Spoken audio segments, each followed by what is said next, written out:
Underdog Fantasy is the fastest-growing fantasy app and easiest place to play fantasy sports. Just jump on UnderdogFantasy.com or download the app, draft your team, and that's it. And if drafts aren't your thing, they also have a pick'em game where you can win 20 times your money in a single night. Use promo code RADIO, and Underdog will double your first deposit when you sign up with up to $100 in bonus cash. Deposit $100, get $100 free. That's promo code RADIO. Terms and conditions apply. Target has Laundry Day covered because they offer a great selection of concentrated Tide Pods to help with all your laundry needs. Tide Pods clean, freshen, and help rejuvenate your clothes with odor fighters and stain removers. Did you know Tide Pods clean better than the leading liquid bargain detergent? Tide Pods are powerful enough to make your whites white and your brights bright, even in cold water. Just toss in 1 Tide Pod for small loads, 2 for medium, 3 for large. It's that easy. For great value and convenient pickup options, get Tide Pods today at Target. The following is brought to you by the Social Suplex Podcast Network. This is Scorpio Sky, and you are listening to the Keepin It Strong Style podcast, and it is the best. Yo, this is Rich Latta from One Nation Radio. This is brought to you by the Social Suplex Podcast Network. We present to you the Ace of Podcasts, Keepin It Strong Style. Let's go. It's the Ace of Podcasts, Keepin It Strong Style. Covering New Japan, they ready to hold it down. Jeremy Donovan and the young boy Josh. Come and hit a job out in Barrio the Frogs. From the Tokyo Dome over to the G1. Social Suplex is the network where we can get it done. I'ma chill and let them have it, cause this is just an intro. Keeping the strong style, 6 stars from the get-go, boy. Yeah, from Tampa Bay to the Tokyo Dome, this is Keeping It Strong Style with your hosts, Jeremy Donovan and the young boy Joshua Smith. And thank you for listening. Welcome to Keeping It Strong Style, the ace of podcasts on the Social Suplex Podcast Network. Jeremy Donovan here with the young boy Josh Smith. On today's show, we'll discuss best of the Super Junior 29 night 3-7 and cover all its news in the world of New Japan Pro Wrestling. You can support our show by subscribing and following the Social Suplex Podcast Network or Keeping It Strong Style on the podcast app of your choice and leaving a rating interview. You can also get all the podcasts over at socialsuplex.com. Check out our Pro Wrestling Tee store, prowrestlingtees.com/socialsuplex. That's where you can get your official Keeping It Strong Style t-shirt. If you enjoy this podcast, please consider making a one-time or monthly donation by visiting socialsuplex.com/donate and clicking on the donate button under the Keeping It Strong Style logo. This week's episode is brought to you by the NJPW EXT, the only browser extension for NJPWworld.com, with features like dark mode, improved translations and layouts, custom and shared playlists, synchronized viewing parties, and much, much more. It takes NJPW World to the next level. You can visit njpwext.us today for details. Young boy, we had a lot of best of the Super Junior action to watch this past week. Were you able to keep up with the high-paced action this past week? You think that I can't keep up with high-paced action? You think that I'm going to gas out or, get fucking blown up by this pace? No way, bro. Of course I kept up. I'm a workhorse.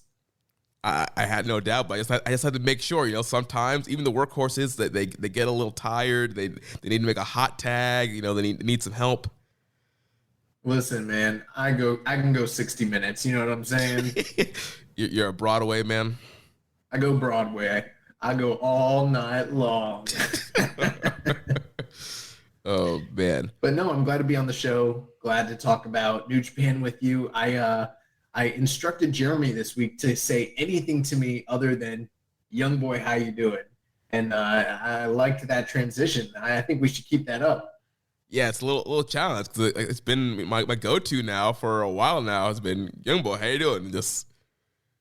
Yeah, well, sometimes change is good, It's time for a change. Enough is enough. It is time for a change. You notice I got my, the audience at home can't see, but I got my Rainy Days Okada shirt. Yes, looking very nice there. Yeah, I couldn't wear this for a while. It's a large, and there was a period of time where, it didn't look good. You know what I'm saying? But it's starting to get into the large territory. Pretty soon, medium's next. You know what I'm saying? Yeah, show the guns off real nice. Yeah, but then after that, I'm gonna bulk and cultivate mass, and then be a heavyweight again. So I'm just gonna keep yo-yoing between the two over and over and over again. Nice. Yeah, that's the way to do it, man. How have you been doing? You been able to keep up with all this wrestling? It's a fucking lot. Yeah, it's been a lot, and this weekend was kind of crazy. I was out of town on a work trip, plus I started getting sick, so I'm still recovering a little bit from that. So if you guys might know, you got the vid? I did not get the vid. Just flu-like symptoms and cough, but I'm pretty much over it now. Still a little stuffed up. You can probably hear it in my voice a little bit, and if you hear me mute randomly, I might cough, but besides that, I'm doing a lot better. But I was able to keep up and see all New Japan, all this Best Super Junior stuff that's been going on, especially with today's double block show that aired earlier this morning. Was able to get that watched in time. Well, I wish we would be more astute. I'm sure you are. I'm not trying to lump you in with my lackadaisicalness when it comes to just like the scheduling and everything, but I wasn't really aware that going forward for the remainder of the tournament, it's nothing but tournament matches. Yeah, I said that. Yeah, but I don't be listening when you talk. I wait for my turn to talk. I just think of the good stuff I'm going to say. That's why I can listen back to the show, because half the time I didn't listen to you.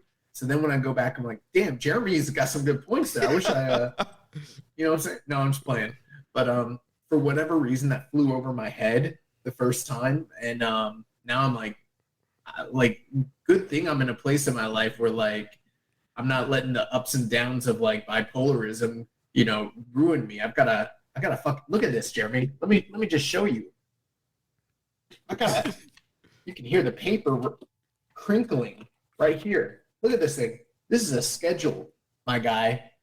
Look right there. I've got the days for the different Super Juniors all locked in. I've got a schedule being kept so I can, give the audience what they want to hear, which is our ratings, takes, and opinions, which are not a game. That's right. We take ratings, takes, and opinions very seriously here on this show and in the Social Suplex Podcast Network. Yeah, we might not take the audio that seriously. I might be like rustling papers, and you might hear like a little bit of a clink of a glass when I'm imbibing. But when it comes to the ratings, which, by the way, that reminds me, your ratings way too high, way too high. I've been looking at your ratings. You're marking out for this tournament. You're loving what you're seeing. Okay, and I think it's good, but 4.5, 4.25. Well, I haven't given anything 4.5 yet. The highest I've gone is 4.25, and that was one match. No, I saw like 6 4.25s. I'm like, what is this man doing? Nah, dude, I've only given 1 4.25. Don't even try that. Also, Teton and Lindemann, we're gonna get to it, but that was like one of the best matches of the tournament. I think you gave that shit like 3.5. Like, get out of here. This is crazy. All right, we'll get to that. But first, we have an interesting piece of feedback here from Reddit user JPJ Tour Diary. It says, no question, but a request. Speak more slowly and enunciate. I don't want to hear you talk about Francesco. You guys have the best New Japan podcast around, hands down. But the mushmouth makes it really hard to listen. Thank you. Who's Francesco? So he's saying that, I think he's Francesco Akira? Yeah, I think he's specifically saying that I combine people's names. Josh, we've been doing this show. This is what, episode 234. We've done this every week.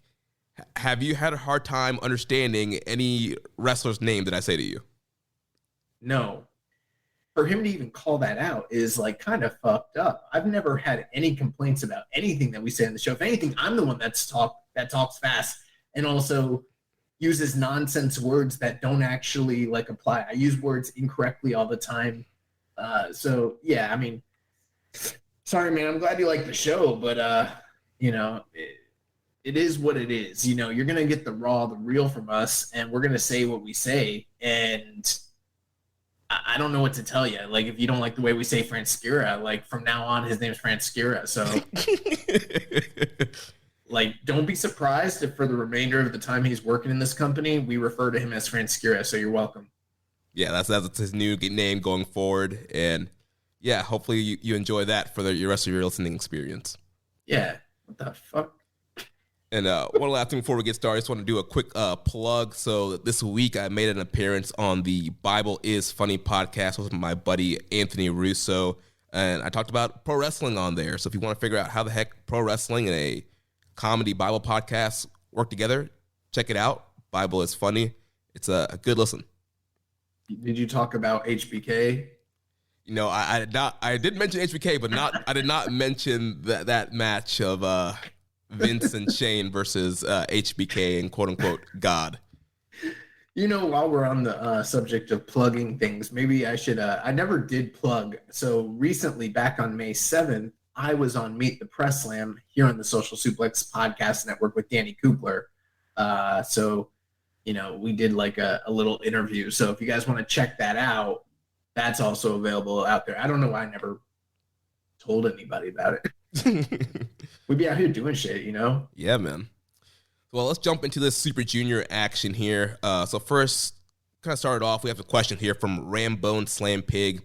He says, what do you think about the booking of outside talent in this year's Best of Super Junior? I know that they are usually taken pretty good care of, but it seems like all of them are being handled exceptionally well this year. Do you agree? I would say so. You know, we had a lot of speculation about who would be treated in what particular ways and how outside politics and connections might affect the booking across the board for all of these outsiders. And generally speaking, so far, and think, you know, business is about to pick up with all these, you know, multi-night matches and everything like that. But so far, it's been pretty parity based. I would say almost everybody that's an outsider has to some degree overachieved. The only individual, and there's still a lot of time left in this tournament, the only individual who maybe isn't, and I don't even want to say performing, but booking wise isn't necessarily being booked the way that I maybe speculated they would, is Wheeler Yuta, which, you know, I kind of thought based on the AEW connection and some of the things we see in the past that he might just get skyrocketed in this tournament. And not to say he's not going to finish strong, because I still think that's a strong likelihood, but he's the only individual that has not met the expectations of what I thought the booking would reflect. Everybody else has kind of overachieved, you know, including many of the, even like the New Japan US guys. And you know what? The only other one, Clark Connors. Clark Connors is the one guy where I sort of thought that they'd give him more, and he's kind of gone, you know, he's 1-3 at this point, which I was a little surprised by that. Yeah, I was also very surprised too with Clark Connors. You know, he seemed, you know, they say on commentary that he is still on excursion, but he's graduated from the dojo. He has a gimmick, he has a nickname, he has, you know, music, new gear, whatever. I would think that, yeah, he would get a little bit more, but ultimately he's been treating like a young lion for the most part. I mean, opening matches, good matches, but losing. Yeah, and, you know, in this tournament, they didn't have a designated young lion to sort of be the pin eater. I don't think he's necessarily that, because he has picked up a victory here. Maybe there's still a story being told. But, you know, I thought that they're going to slot him similar to like Jonathan Gresham a few years ago, a guy that like goes, you know, 65% win and, you know, has good matches in the middle. And so far he's been losing most of the opening matches. Yeah. And also I agree with you too on your point about Wheeler Yuta. I know I thought he was going to get the Jon Moxley G1 push where he goes out the gate, right, gets, you know, 6 wins and loses the last 3, still ends up with 12 points. And that's how he gets out of it. I mean, at this point he still can end up with 12 points, but it has been very surprising to see that him, you know, eat a couple of losses thus far and going, you know, 50-50 in a lot of these matchups. You know, one thing before we move to the next question, you know, I listen to this show on 2.0 speed, and I can understand everything we say. Maybe I have a trained ear, but like when I listen on 1.0, I think we talk too slowly. Bro, same here. I listen to all podcasts on 1.5. And if I ever put a podcast to 1.0, it sounds like we are talking like this. Yeah, I get annoyed at us when I'm listening on 1.0. I'm like, why do we have so much dead space? And why do we have so many ums and uhs and, stuff like that? So I actually feel, I've been thinking about it. I'm like, man, I feel the opposite way about us. I feel like we need to talk faster and clear, maybe clearer, I guess, but faster. I don't know. That's crazy. Moving on. So Rambones also asks, he says, the tournament so far has been consistently good, but it has lacked the blow-away standout matches of years past. Would you rather have a consistent but lower peak tournament or an uneven tournament with match of the year contenders mixed in? Well, one thing I've noticed is so far, up until today's show, most of the shows, excluding a few of the early ones, have kind of been in their smaller, more rural, regional sort of environments with smaller attendances. And that might be a large reason why it's been that way. Moving forward, it looks like they're moving into larger buildings. They still got 2 more Corkin nights. They've got a big final coming up, and, stacked, rosters, plus, the rumors about the potential lifting of the noise-making ban as well is kind of on the horizon. So I think a lot of that is going to motivate them to have some of those, standout matches that have kind of been lacking in the tournament. But regardless, I do want to say that the tournament has been an extremely easy watch, B, an interesting watch, lots of stories, lots of, kind of just different arcs that are being played out throughout the tournament, surprise victories, and no bad matches hardly at all, aside from, unless, the Show and the Yo and the Taguchi shit. But other than that, I mean, everyone's really got their working boots on. So I think that the tournament's been very good. As far as answering your question, would I rather have a consistent but lower peak tournament or an uneven tournament with match of the year contenders mixed in? I'm going to say, if I only had to choose one of those two, I would rather have a consistent but lower peak tournament. But that's not, probably not everybody feels that way. I think a lot of people would rather have an inconsistent tournament with, the high-end match of the year. My belief, though, is that we're still going to get some of those high-end caliber matches coming up in the near future. I don't think that, the tournament's done or things are washed or, this has been an abject failure or anything like that so far at all. Yeah, I agree with you. I think the tournament has been very good, very enjoyable. Pretty much most matches in that 3 to 4 star range. You're getting some fun main events, some fun first time matchups. Seeing a lot of guys get over with the Japanese crowd. It's been a very entertaining, very engaging tournament to keep up with thus far. As far as to answer this question, I'm a little bit torn. Because also I want those match of the year contenders. I guess it depends, how uneven are we talking about? Is it kind of a right? You have a super low night and then you come back with a great night full of bangers. Is it half the tournament sucks, then the second half's good? So I guess it depends on how uneven it is. But I think the safer bet would be to have a tournament that is consistently good, even if that, I guess the peak is 4 stars. If you had a tournament with the peaks 4 stars and it's consistently good, I think that would probably be better in the long run than a tournament of like all majority 3s and then 1 4.5. Yeah, you bring up a good point there. I mean, it's hard to say based on those criterias. I mean, again, how uneven are we talking about? We're talking about really low lows and then really high highs and then nothing good in the middle. I mean, without like more of a defined definition of those, it's hard to say. One thing I do want to point out, aside from all the things that we've already, commented on, the audiences have generally been very engaged with what's going on. Even though they still can't make noise, I mean, the excitement level has been a lot more palpable. the engagement with the clapping and the stomping, and then even some of the audible like gasps and oohs and ahs, you can just tell like this style of wrestling really does resonate well, even with some of the limitations. And then, you know, the inclusion of outsiders, the inclusion of surprises, the inclusion of, just all the flips, and this style just kind of translates very well, even in the, COVID regulated audience, situation.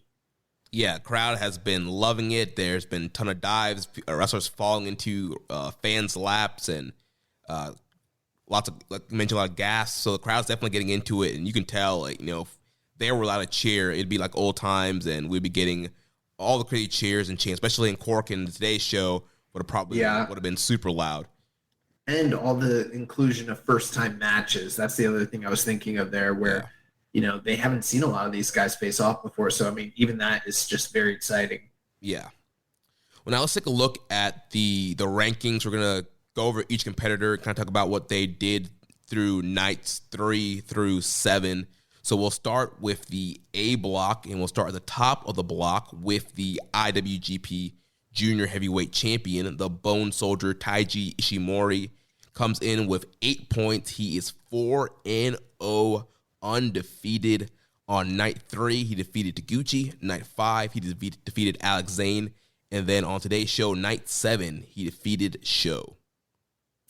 Yeah, so, I mean, Ishimori has had one, maybe two main events, but I think for the most part, he's hovering in that, like, semi-main event slot most of the nights. And, as you can see here, averaging about 12 minutes per match. So not really necessarily overstaying his welcome. He's been extremely consistent, perfect record in this block so far. So he's the guy everyone's gunning for. No potential title defenses have been set up just yet. And obviously with him being the champion, the likelihood that he goes to the final is extremely slim. So he is due a loss or two here in the near future. And, it is kind of fun and interesting to speculate who is left in this field that he hasn't faced that really poses a major potential threat.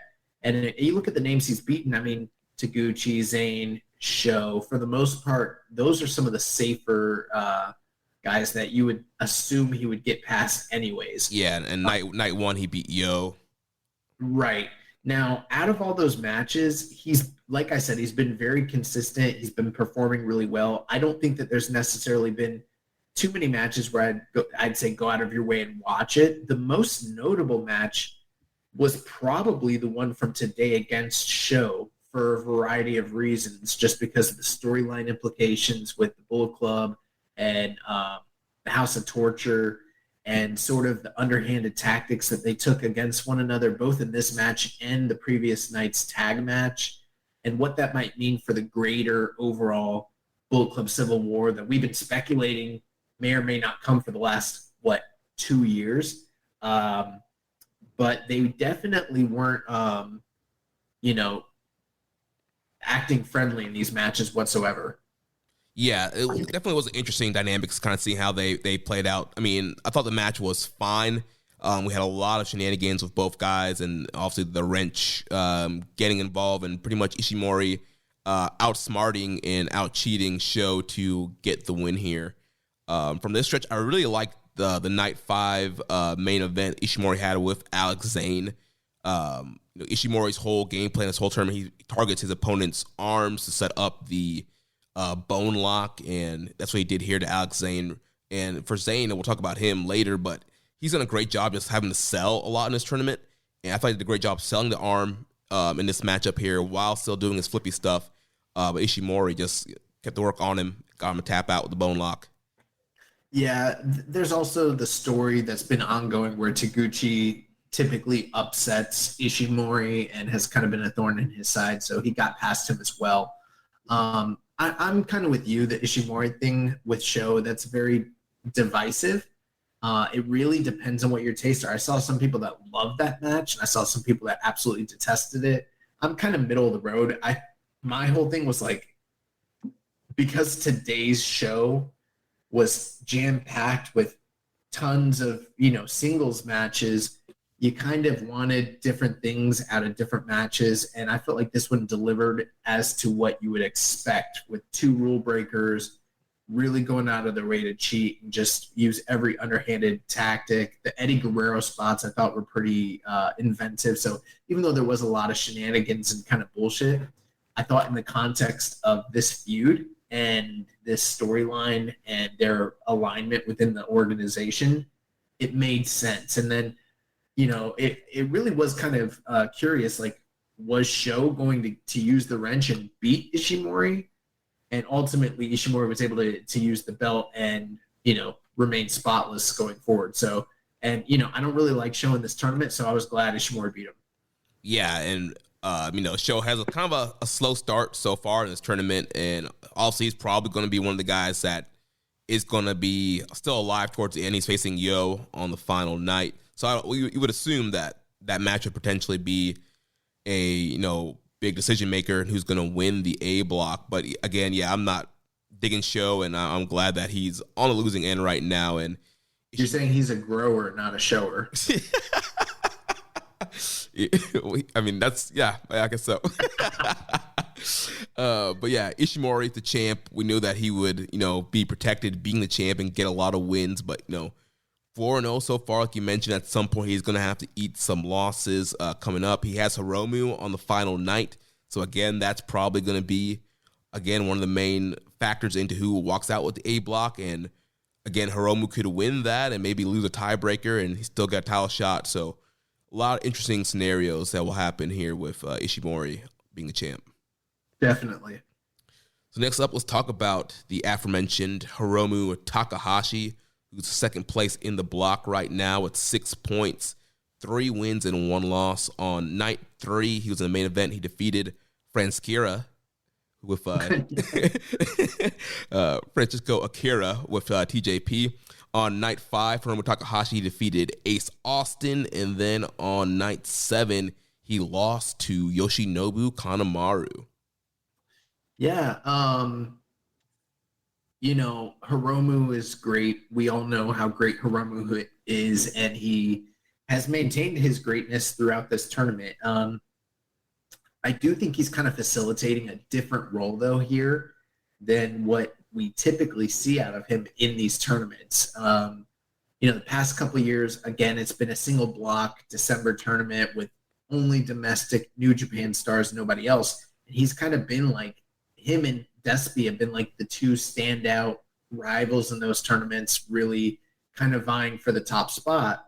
And here, I kind of think he's sort of more like a litmus test, almost like that classic Jushin Liger role where it's like, I'm the top guy, I'm the senior top guy of this division, and we're going to put guys like Ace Austin and Francesco Akira up against him and see how they can do in a main event spot against a guy that's tested and true.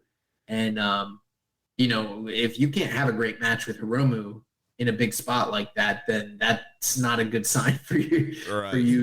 Going on down the road. So he's kind of taken on more of like a senior, I don't want to make it sound like a dad role because it's not that, but I liken it more to like how Tanahashi is kind of in the main event spots. Like if they put you in there with Tanahashi and you can't have a great match, I don't know what to tell you. And that's where Hiromu is. And, he's obviously still winning most of his matches.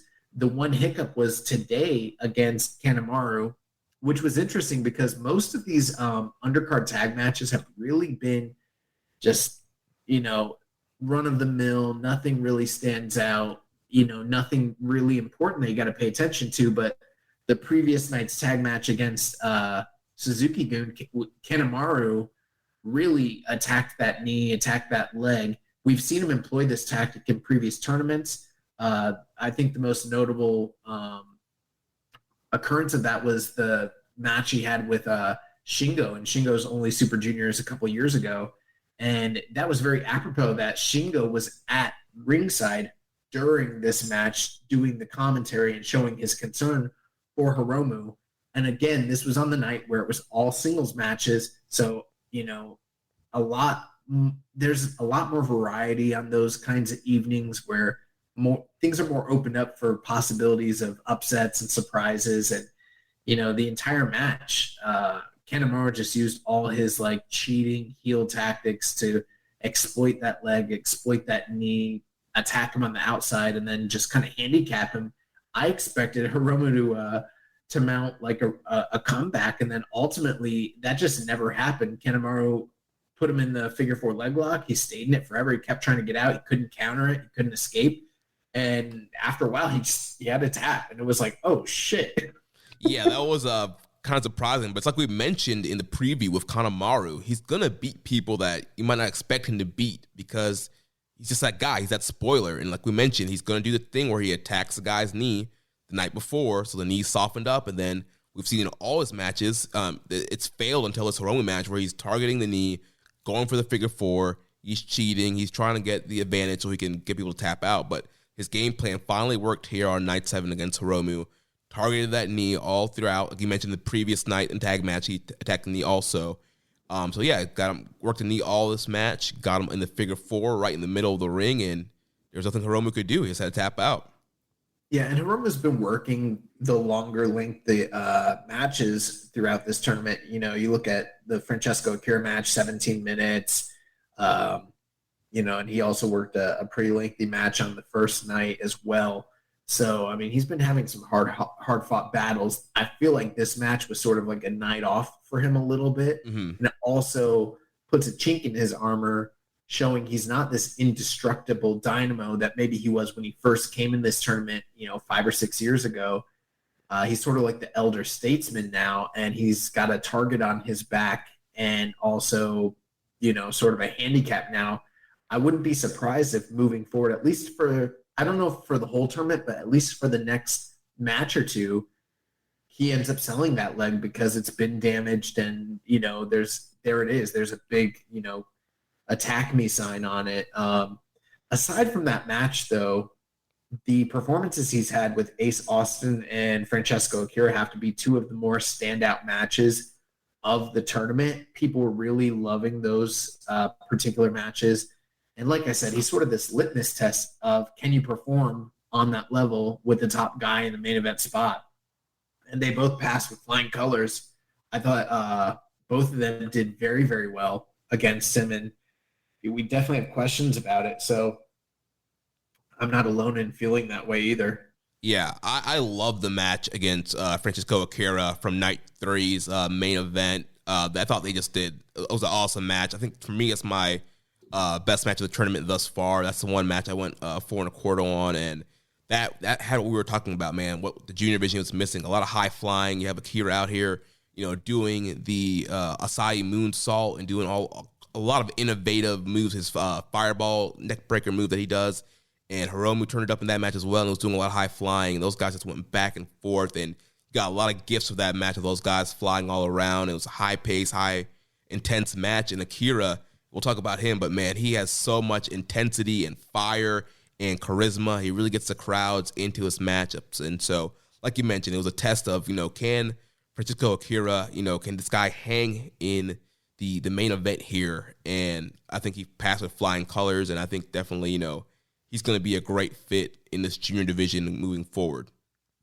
So far, that's what he's shown. And, I feel like Hiromu did a lot for him in that match, gave him a lot, also kind of destroyed his chest. I mean, his chest was just super red. It wasn't even just red. It was like there were these welts that looked, they were blistering. Disgusting. They were like blistering off. Oh, yeah, man. I mean, I don't know. I don't know. You ever, back in the day, like if you ever watched like the Ultimate Fighter, Dana White come out and be like, so you want to be a mixed martial artist? Well, it's like, so you want to wrestle in the junior division? Oh, man. Oh, my God. Flashbacks to that Suzuki match he had in the New Japan Cup. I mean, he just killed this guy's chest. But, yeah, I mean, Hiromu, super strong so far, like we said, in second place. But today's performance against Kanemaru is definitely going to add an element of doubt moving forward in the tournament.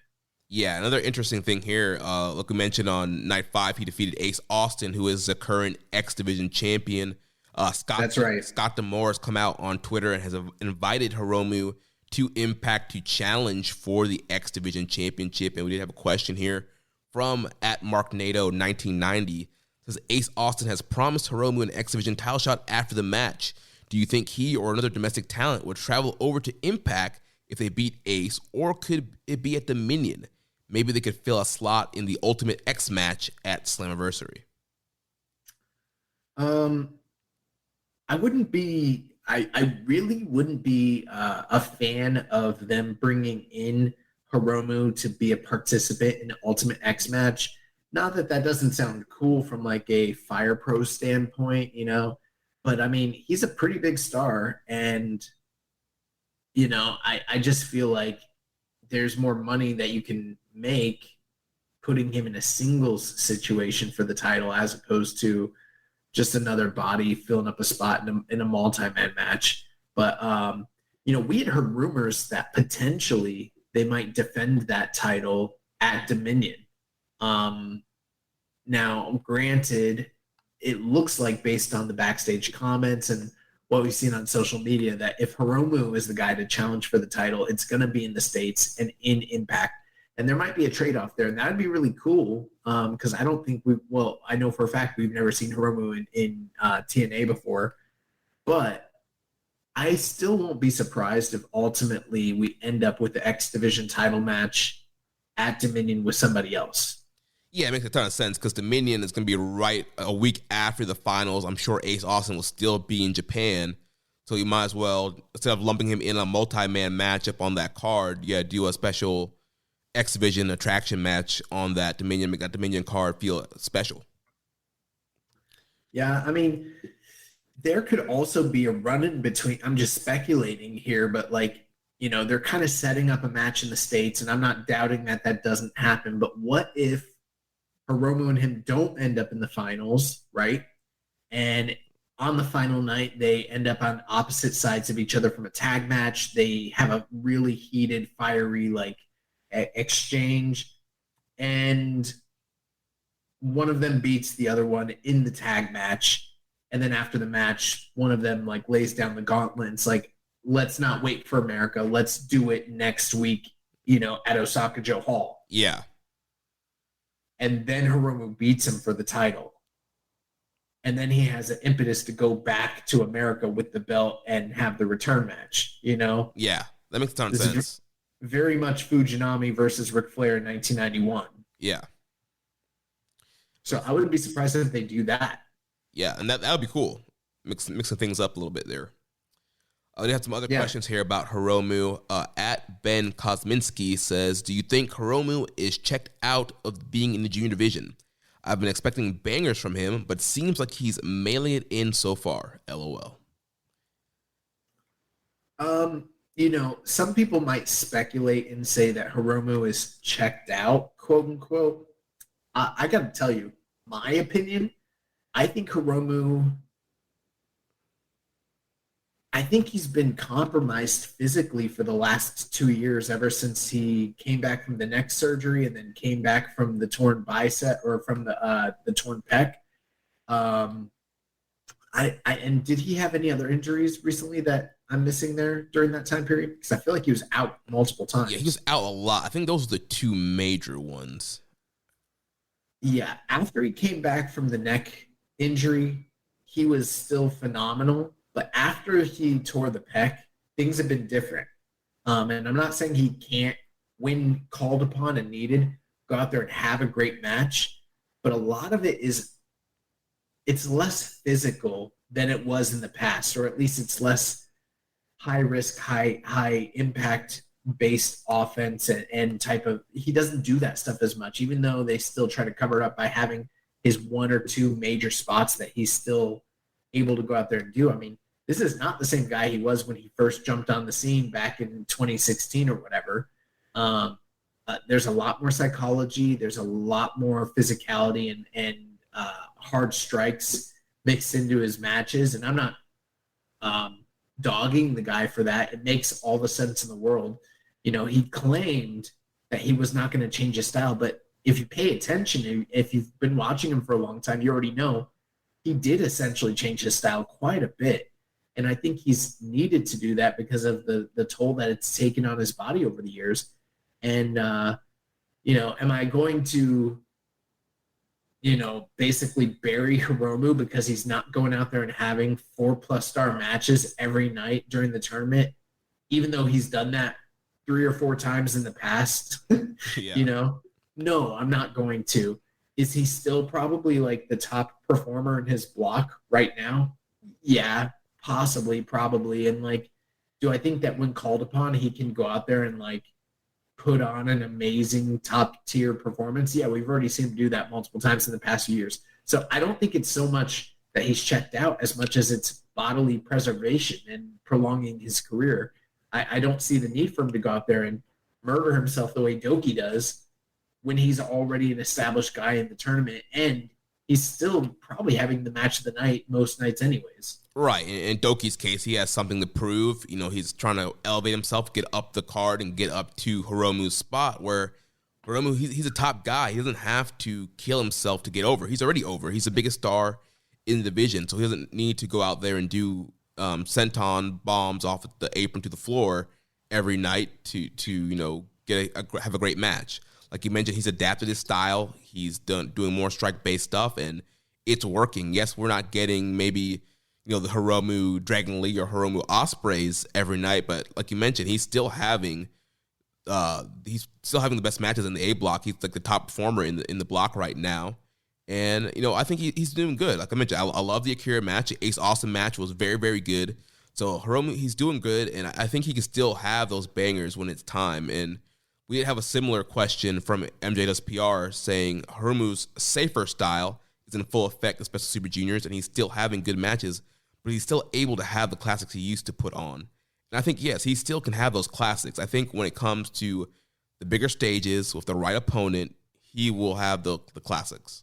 Yeah, and to speak to that, I totally agree. And I mean, all you have to do is basically look at his performances in some of the bigger matches against Desperado, the finals last year against Yo, and a handful of other matches he's had in the past couple of years to against guys like Ishii, Suzuki, yada yada. It's not like he's going out there and pooping the bed. This guy's great. So let's move on to the next person here, the Sauce, Alex Zane, also tied with 6 points, 3-1 on night 3. He defeated Sho. On night 5, he was defeated by Taiji Ishimori. And then on night 7, today's show, he defeated Francesco Akira. Yeah, Alex Zane is really in a pretty close contention with another guy we're going to talk about next, Ace Austin, for most over Gaijin of the tournament. Yeah. I mean, his style, I've definitely had my shares of criticism when it comes to his style of wrestling. Now, granted, I've wrestled myself, and I could only dream to do the athletic things that Alex Zane is able to do, even at this later stage of his career, because, and it's something they bring up on commentary, like he's been wrestling for a while, even though people didn't realize it or, know his age or, know that he only recently got this break in the past 2 years, but he's making the most of it. And I mean, he's going out there and, like I said, regardless of any criticisms I may have had, he's fulfilling a lot of the things that I said in recent weeks were missing from this division. Death-defying athleticism, guys that are willing to risk it, guys that bring in excitement to the division and that are kind of dangerous. And also, he has that X factor, that charisma about him. And, is he my favorite guy in the tournament? No. But as soon as he came out there and started doing, like, his big, awesome maneuvers, and high flying and outside dives, I mean, especially considering that technically, yes, he probably is a junior, but he is, like, from a frame standpoint, bigger than almost everyone else in the tournament. He's towering over dudes, and he's, like, super cut right now. He's in the best shape that I've ever seen him in, and he's put on and he's cut muscle, and even brought up on commentary, like he has size over these guys, and he's pushing that the weight limit for junior. And I think it might have been Ishimori who was complaining backstage that Zane is not a junior, that he is bigger than a junior heavyweight, but he might be. Yeah, he looks in great shape, and he's really been immersing himself in the culture. Yeah. You see on Twitter his adventures with Ace Austin and eating all the food and meeting all the fans, and like you see all like the drawings that the Japanese fans are doing of him on Twitter. He's really gotten over that. The fans are really loving him in this Korakuen matchup that he had today. The claps, you can tell like the claps were really loud for him when he came out and got the oohs and ahs for a lot of his crazy stuff that he was doing. And this guy's and also just like the maneuvers, it's all like Taco Bell based, and I don't know how popular that is in Japan, but I just feel like something that's kind of fun and quirky like that gets over. But aside from that, the death-defying nature of the things that he does, you know, we've seen in the past how guys like Ricochet, you know, Will Ospreay, you know, Kota Ibushi, they get over from doing those types of things, and it's definitely working in his favor. And like the very first night that he started doing that stuff, I was like, oh God, he's gonna be like a huge star over here. Yeah. And you know, there's some guys that just translate better in certain environments, and you know, you put him on the indies and he's awesome, but there's a lot of guys doing similar things, and you know, there wasn't a lot for me that really stood out, even on Strong. But in Japan, you see that the way that the audience reacts to him, you're like, oh fuck, he's gonna be a big star over here. Yeah, and I think, you know, like most flippy guys, they get criticized for only doing flips and not selling, and I feel like in this tournament, he's taken upon himself to prove that he can sell. In the Show and Ishimori match, he had his arm worked over and he had to sell the arm. And then earlier in the tournament, you know, he wrestled, who was it that he wrestled? He had to sell the leg. I think it was Kanemaru that he had to sell the leg against. And so he's done a great job in selling and still being able to do a lot of the cool flippy stuff. Yeah, and the other thing too, it's not just the fact that he's selling so well and the fact that he's doing death-defying stuff, but like, you know, there was that moment where he like banged his face on the ring apron and like cut open his chin. Yeah. And there's sort of like a grimy, like, you know, dangerous aspect to his stuff, because it doesn't all come off as 100% super polished all the time. And in a certain sense, that's kind of working in his favor. That's sort of like a throwback to like those early 90s, like Hayabusa. You know what I'm saying? Mm-hmm. And Hayabusa is like one of those guys where like you look at him and you're like, he's fucking awesome. But like 85% of the time he lands it all right. And then the other 15%, you're like, what's going, or like Sabu. I was just thinking about that. Yeah, Sabu, yeah. And like, that's kind of how he comes off. It's like, but there's also that aspect where it's like, he's willing to put his body on the line to hurt the other guy. They're almost like a Darby Allin-esque sort of thing going on there. And like, that's something that I loved about the junior division back in like the 90s with like those Michinoku Pro guys like Sasuke and Delphin.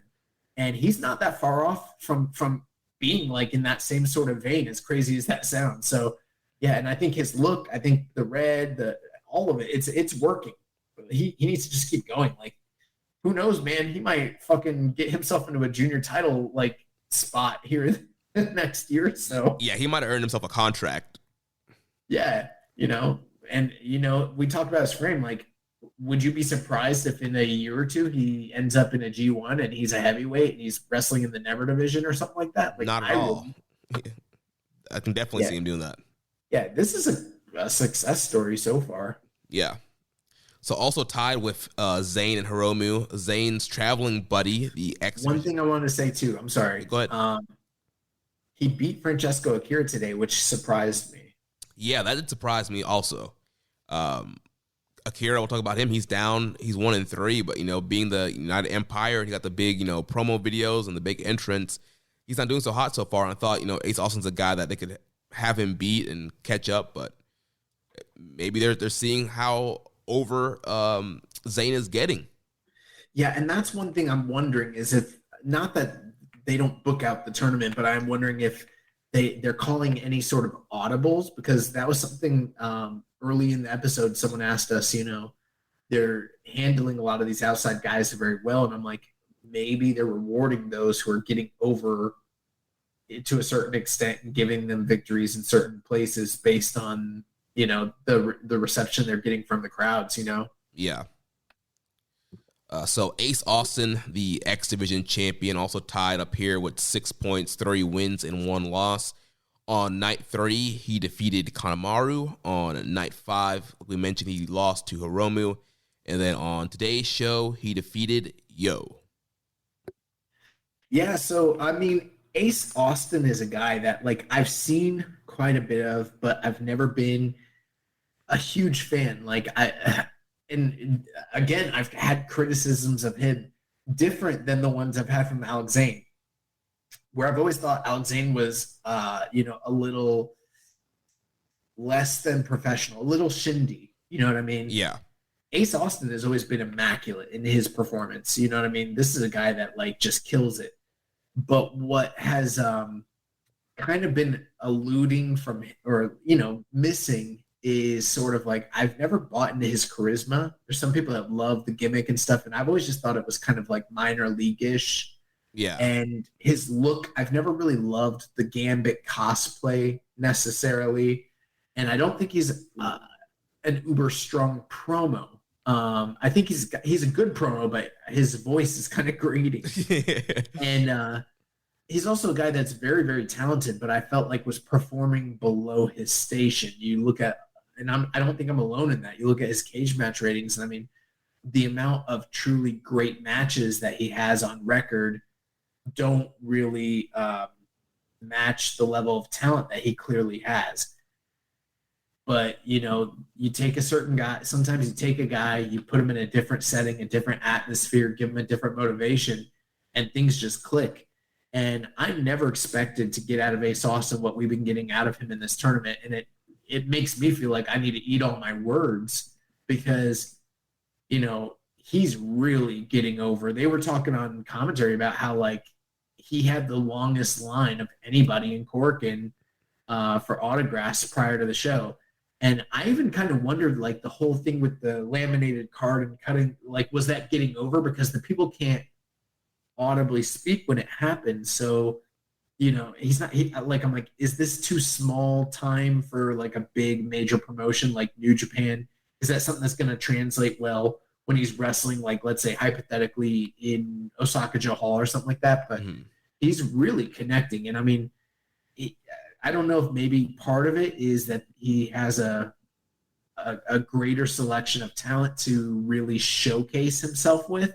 I think that's probably part of it. He also just seems super motivated because he's going out there and he's just knocking out of the park night after night. And, you know, of these matches, the Hiromu match is the one that really stands out. And so far, I think, let me take a look here on Cage Match. That's the highest rated match for both individuals in the tournament on that website so far. So, I mean, a lot of people were really, really into that match quite a bit. Yeah, I totally agree with a lot of what you're saying about Ace Austin. Again, similar to you, he's a guy that I've seen in MLW. I've seen some of his impact. We've seen him on indie shows that we've been to, and again, like you, I thought he was a fine guy. I never really saw the hype in him. But like you mentioned, you take him out of Impact, you take him out of MLW, you put him in New Japan, and it's a different guy. He's motivated, he's fired up, he has some better guys to work with, and, you know, normally he's a heel, and so obviously when you're stuck in American promotion, sometimes the heel thing, you have to cheat, and I feel like a lot of his matches usually have some kind of shenanigans or cheating, but here, in a more, you know, contest-based, you know, action here in New Japan, yes, he's doing the card gimmick, but ultimately there's not a ton of shenanigans in his matchup. So he's just wrestling, and he's having great matches. He's doing a lot. It's not just the athletic stuff, but, like, he's so proficient in the ring. There's a lot of small things that he does really well, and that's oftentimes the mark of a great wrestler, you know.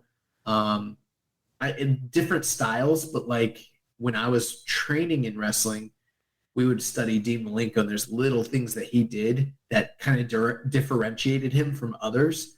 Kind of the same thing with Ace Austin in this tournament. Like, I pay attention to those things, so I'm like, man, there's just, like, these little nuances that he kind of gets and kind of has, Like, he's much better than his age, would indicate.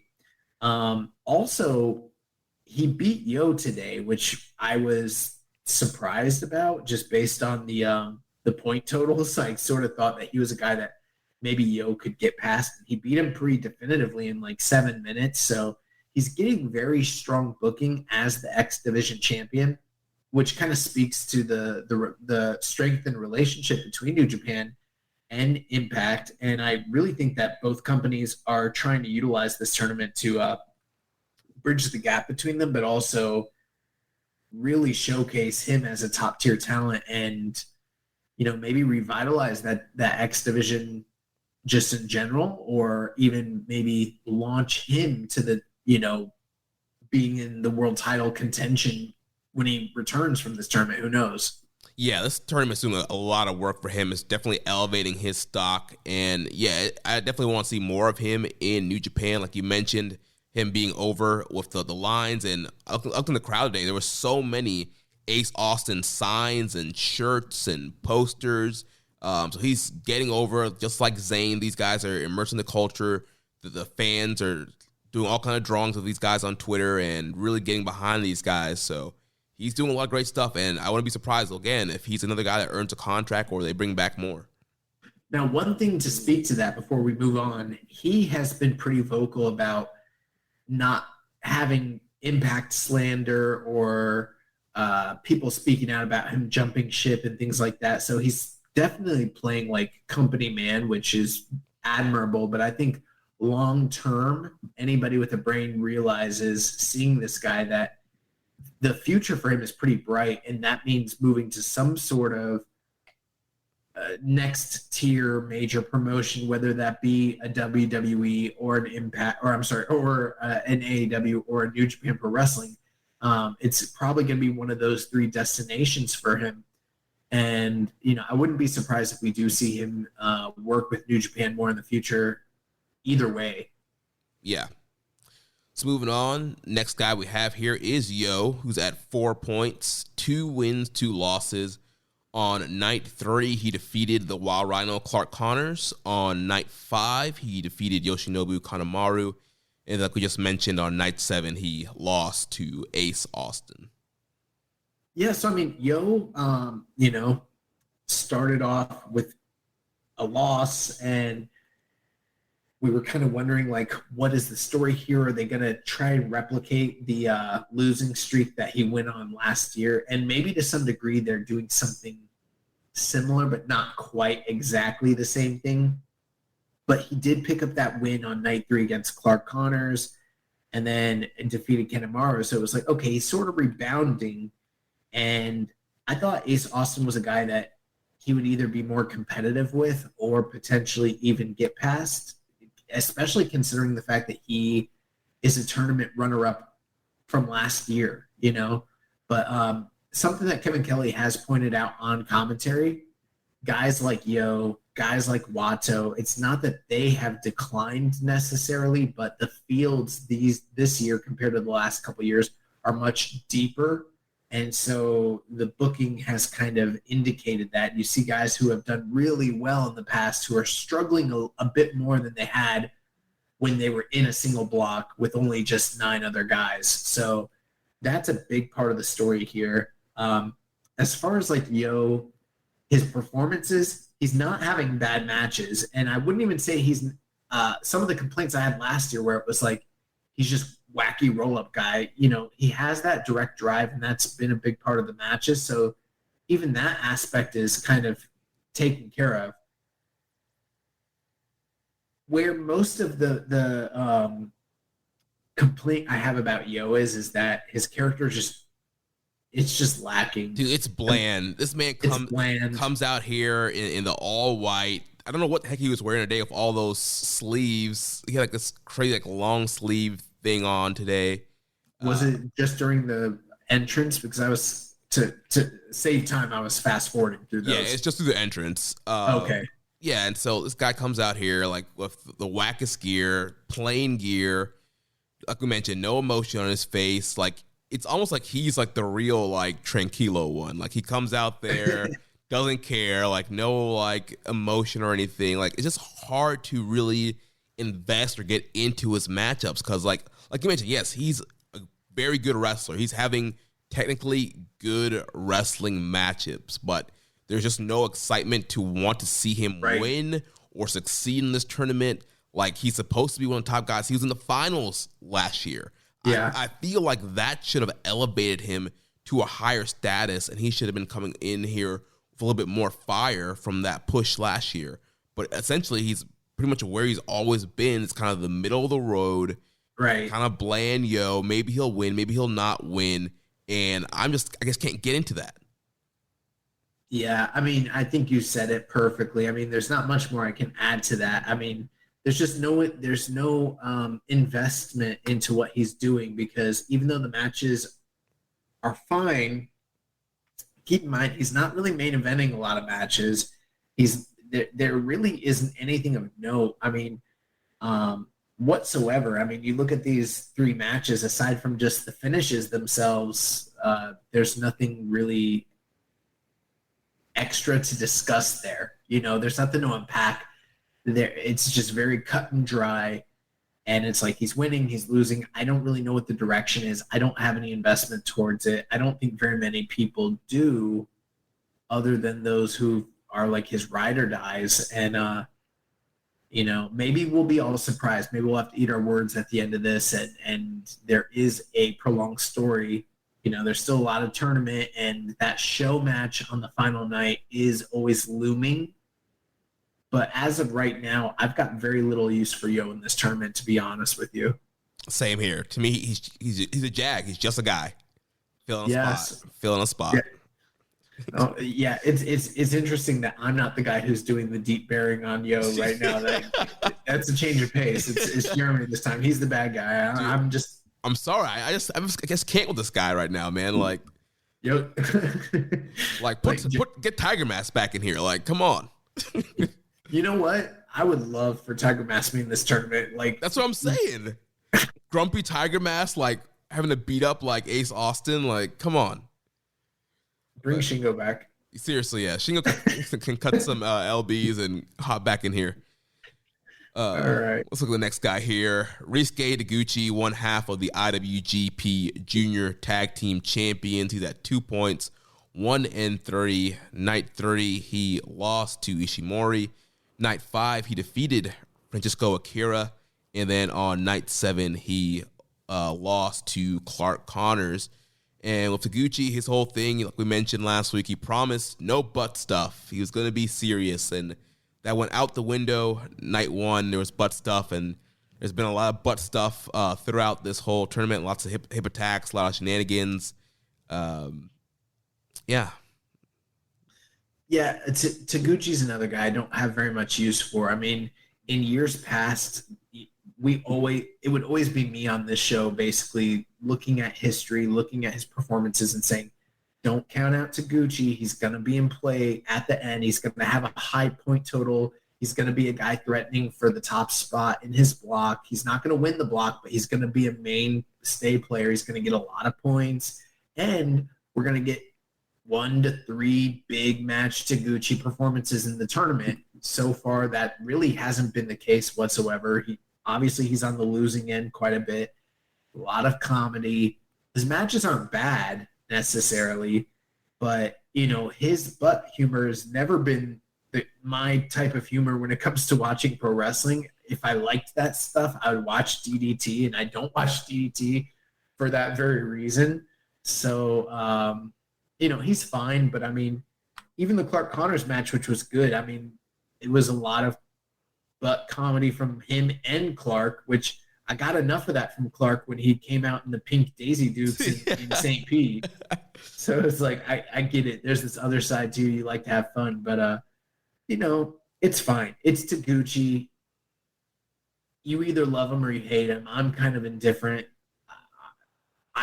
He's another guy where I'd rather, maybe that's the new litmus. Would you rather have Tiger Mask? And for me, yes, I would rather have Tiger Mask in this tournament than Taguchi.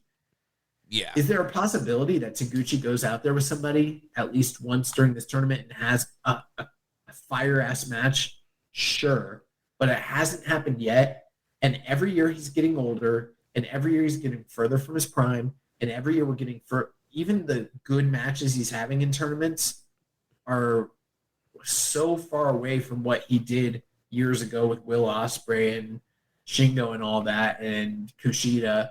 So it's like, no, I just don't expect much from Taguchi anymore. I know he's very important to this company. I know he's, pulling back the whatever.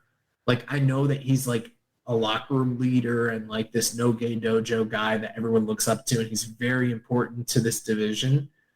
But in terms of my entertainment, I just have no use for him. Like, he's Yo territory for me right now.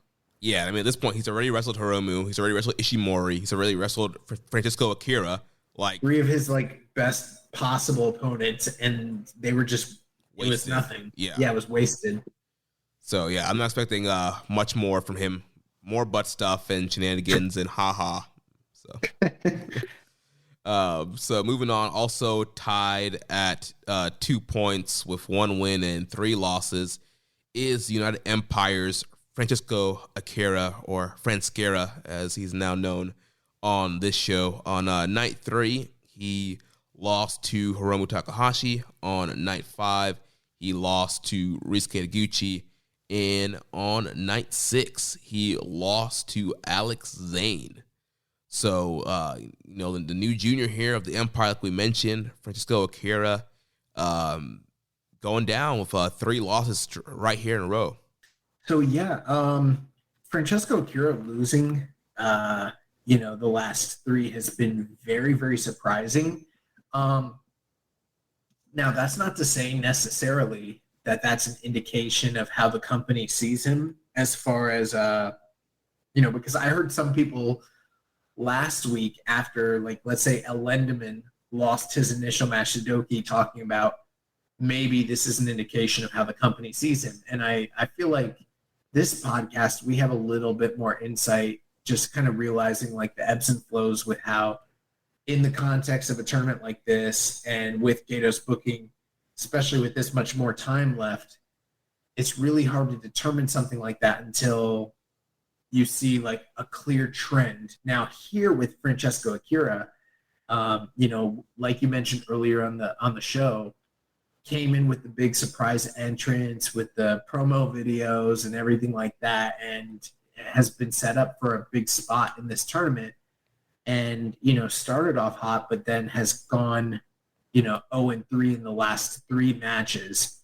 So aside from just the booking, though, you take a look at the matches he had with Hiromu and then the match he had with Alex Zane today, and I feel like he's really performing on a super, super high level and has to be really impressing the higher ups just in general. Like, if anybody's watching his performances and they're not blown away by a 22-year-old kid that's going out there and just, wowing the audiences, I don't know what to tell you.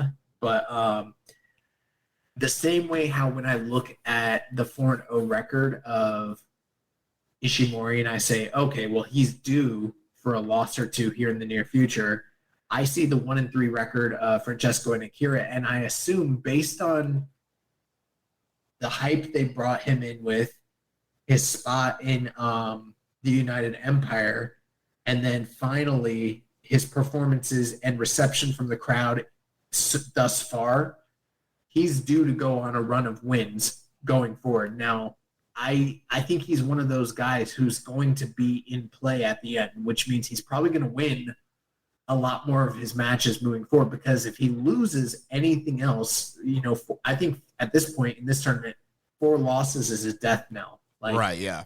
You're effectively eliminated. So they've kind of put him in a do or die situation moving forward. Which kind of works for him, because even though he is a heel, he still has been, or I guess in a heel stable, he's been wrestling as this kind of fiery underdog babyface in his matchups. And so you're kind of putting him in this underdog position. He's going to have to reel off 6 wins in a row to finish at 12 and to potentially be in play to win the block. So I think it's a good position for him to kind of be in for his character. put him up against the wall, he's really going to have to, scratch and claw to get these points. And so I think he's a guy, I think it's potential for him to reel off 6 wins. I don't think that is out of the question for him. Also, we'll have to look and see who he has coming up, but I think he could get 6 wins and be a guy who ends with 12 but doesn't win, loses on a tiebreaker, but still ends the tournament with 12 points. Yeah, and I mean, some of the losses that he took here could definitely facilitate that, especially the Hiromu one. Hiromu is always going to be a block favorite, and a loss to him really could be a, eliminator if you end up with, the same points as him going into the finals. So that's definitely a realistic possibility. Yeah, but I mean, I've loved his performances so far. Like I mentioned earlier, just tons of fire, tons of energy, charisma, super fast, does a lot of crazy stuff. He's a mix of striking. He has good suplexes. The Asai moonsault has been awesome. This guy's just an all-around great performer. Yeah, he's putting his body on the line quite a bit with the high-risk stuff, plus the very physical, striking nature of his matches. So, I mean, yeah, I was, again, surprised at the Alex Zane loss today. That was one I thought was very winnable for him. But if that is what they were intending to do by putting him in a position where it's like, okay, he's 1-3, now he's got to turn it up and really have a hot second part of the tournament, makes sense why they did that. Now, if we end up in a position where like 2 nights from now, he takes another loss, and then at the end of the tournament gets a couple wins so that he ends up with 12 or 14 or whatever it needs to be so that he looks on paper like he's the same as everybody else, that's going to speak volumes, because then he's no better than, say, like a Bushi or something like that. And that tells us where the company sees him current day. Mm-hmm. But I think that that's not as likely as him going on a hot run and then taking a loss on the second to last night or the last night, and that being what knocks him out. I think he's going to be in play moving into the last 2 nights probably. Yeah. We have a question here from Mark Nato, 1990. Says, what has United Empire done to the New Japan booking team? Sweep of losses at Wrestle Kingdom, quick title loss of the tag titles, and poor start of Best of Super Juniors for both Akira and TJP. Will they make a comeback and have a good rest of the year as a faction? I mean, I don't know. I haven't prepared a retort for this, but I do feel like they're booked pretty strong in other instances aside from the ones that you pointed out there. You might have a good point, but I mean, keep in mind, there's some really strong, from a marketing standpoint, factions that just exist out there. Bullet Club, LIJ. All criticisms aside, they move numbers, they draw eyes, they sell tickets, and they sell merchandise. And a new upstart faction under Will Ospreay, I don't know if it has the same kind of effect on the domestic as well as, Western audience as, say, those 2 groups amongst others. So, there might be something to that, the marketability of it all. And they probably do still, to some extent, need to prove themselves. LIJ wasn't LIJ until oh shit, they're outselling everybody, including Bullet Club, and they're the hottest thing in this company for 5 years. So right, but I think we're starting to see the United Empire get over. Great Okan, he's been getting over both in Japan and the States. I think Akira's doing great. TJP's doing great stuff. We'll talk about him in the B block. Obviously, Will Ospreay has had some bad luck with his health this year, and that's kicked him out of some big matchups. But I do think the United Empire is set up for success. They have a lot of great guys in the unit, and I think they're going to have a really good rest of the year and good matchups. And obviously, they're still telling the whole story of New Japan screwing Ospreay, and so I think there'll be a resolution to that when Ospreay's back in Japan. And I think that we'll see United Empire, having a better half of the year. Yeah, and I feel like they've given a lot to them, and I feel like they've passed most of the tests, at least from a entertainment and match quality standpoint. And definitely with the addition of some of these newer group members like Aussie Open and like Francesco Akira, that's kind of revitalized the group. We haven't seen them all together in New Japan proper just yet, but when they do, I feel like that's going to be like the next chapter and be the real test for them. Yeah. Let's take a look at the next guy who's also at 2 points, 1 and 3. The Murder Machine Show, 1/3 of the Never Openweight 6-man tag team champions. On night 3, he lost to Alex Zane. Night 5, he defeated Clark Connors. And then on today's show, night 7, he lost to Taiji Ishimori.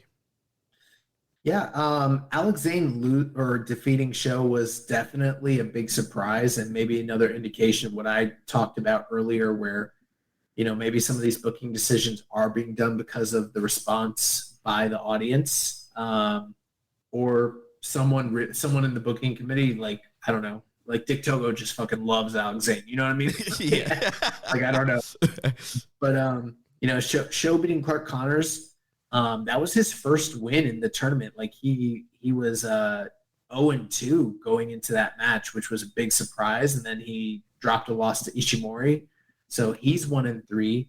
Similar situation that we described with Francesco Akira. And he's another guy that I think will be in play and be a major factor down the stretch. So don't be surprised if some of your favorites start getting hit with that wrench moving forward throughout the tournament.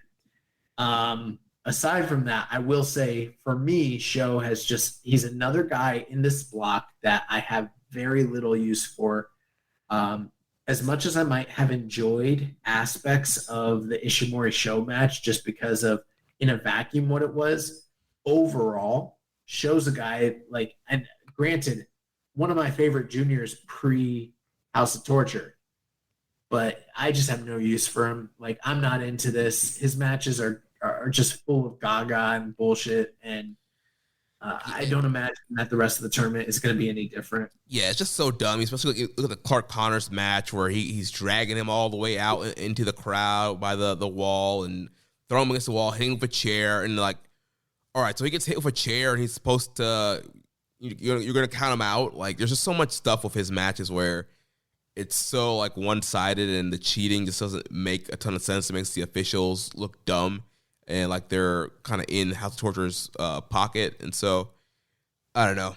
Again, like you mentioned, just like with Yo and Taguchi, he's one of these guys where I would rather have Tiger Mask in here because, I'm just not into the Show stuff. But that's 3 guys in A block that I'd rather have Tiger Mask instead of them.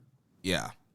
But he's probably going to be, in contention for this block. And I was surprised that he lost to Ishimori as well, because I figured if he doesn't win the block, at least they could set up a title match by him beating Ishimori. But they're stablemates. You think that they're going to have a title match within the faction? Well, if they want to split off House of Torture. Yeah, I mean, I don't know. Who knows? I don't want to speculate on that whole thing because you know how I feel about that Bullet Club bullshit. Yeah. So, but glad he lost and glad he's 1-3 right now. But I wouldn't be surprised if he ends up being 6-3 by the end of this thing.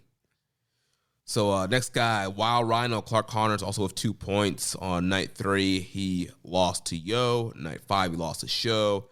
And then on night 7, today's show, he got his first win by defeating Taguchi. Yeah, Clark Connors is a guy that we have been super high on since probably day one when he first came into the LA dojo, came into that Young Lions Cup tournament a couple years back, I think 3 years now.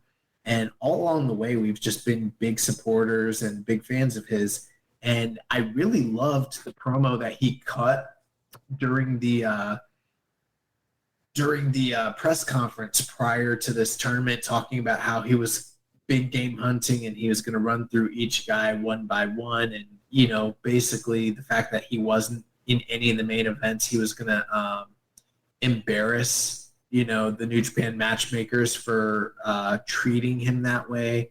And I mean, I felt like he had the standout promo of the entire tournament, for that promo. But ultimately, he has sort of been treated as the fall guy along the way. Now, I do anticipate him potentially moving forward. I think getting some more points so that he ends up with a more respectable total. But at this point, I believe that the last two guys in this block, even though, for instance, he's tied right now with Akira and Sho, just kind of knowing where things are, I think both of those guys are going to have to pick up wins moving forward. But I think Clark Connors, it falls into the bottom ladder of this block and is essentially eliminated already.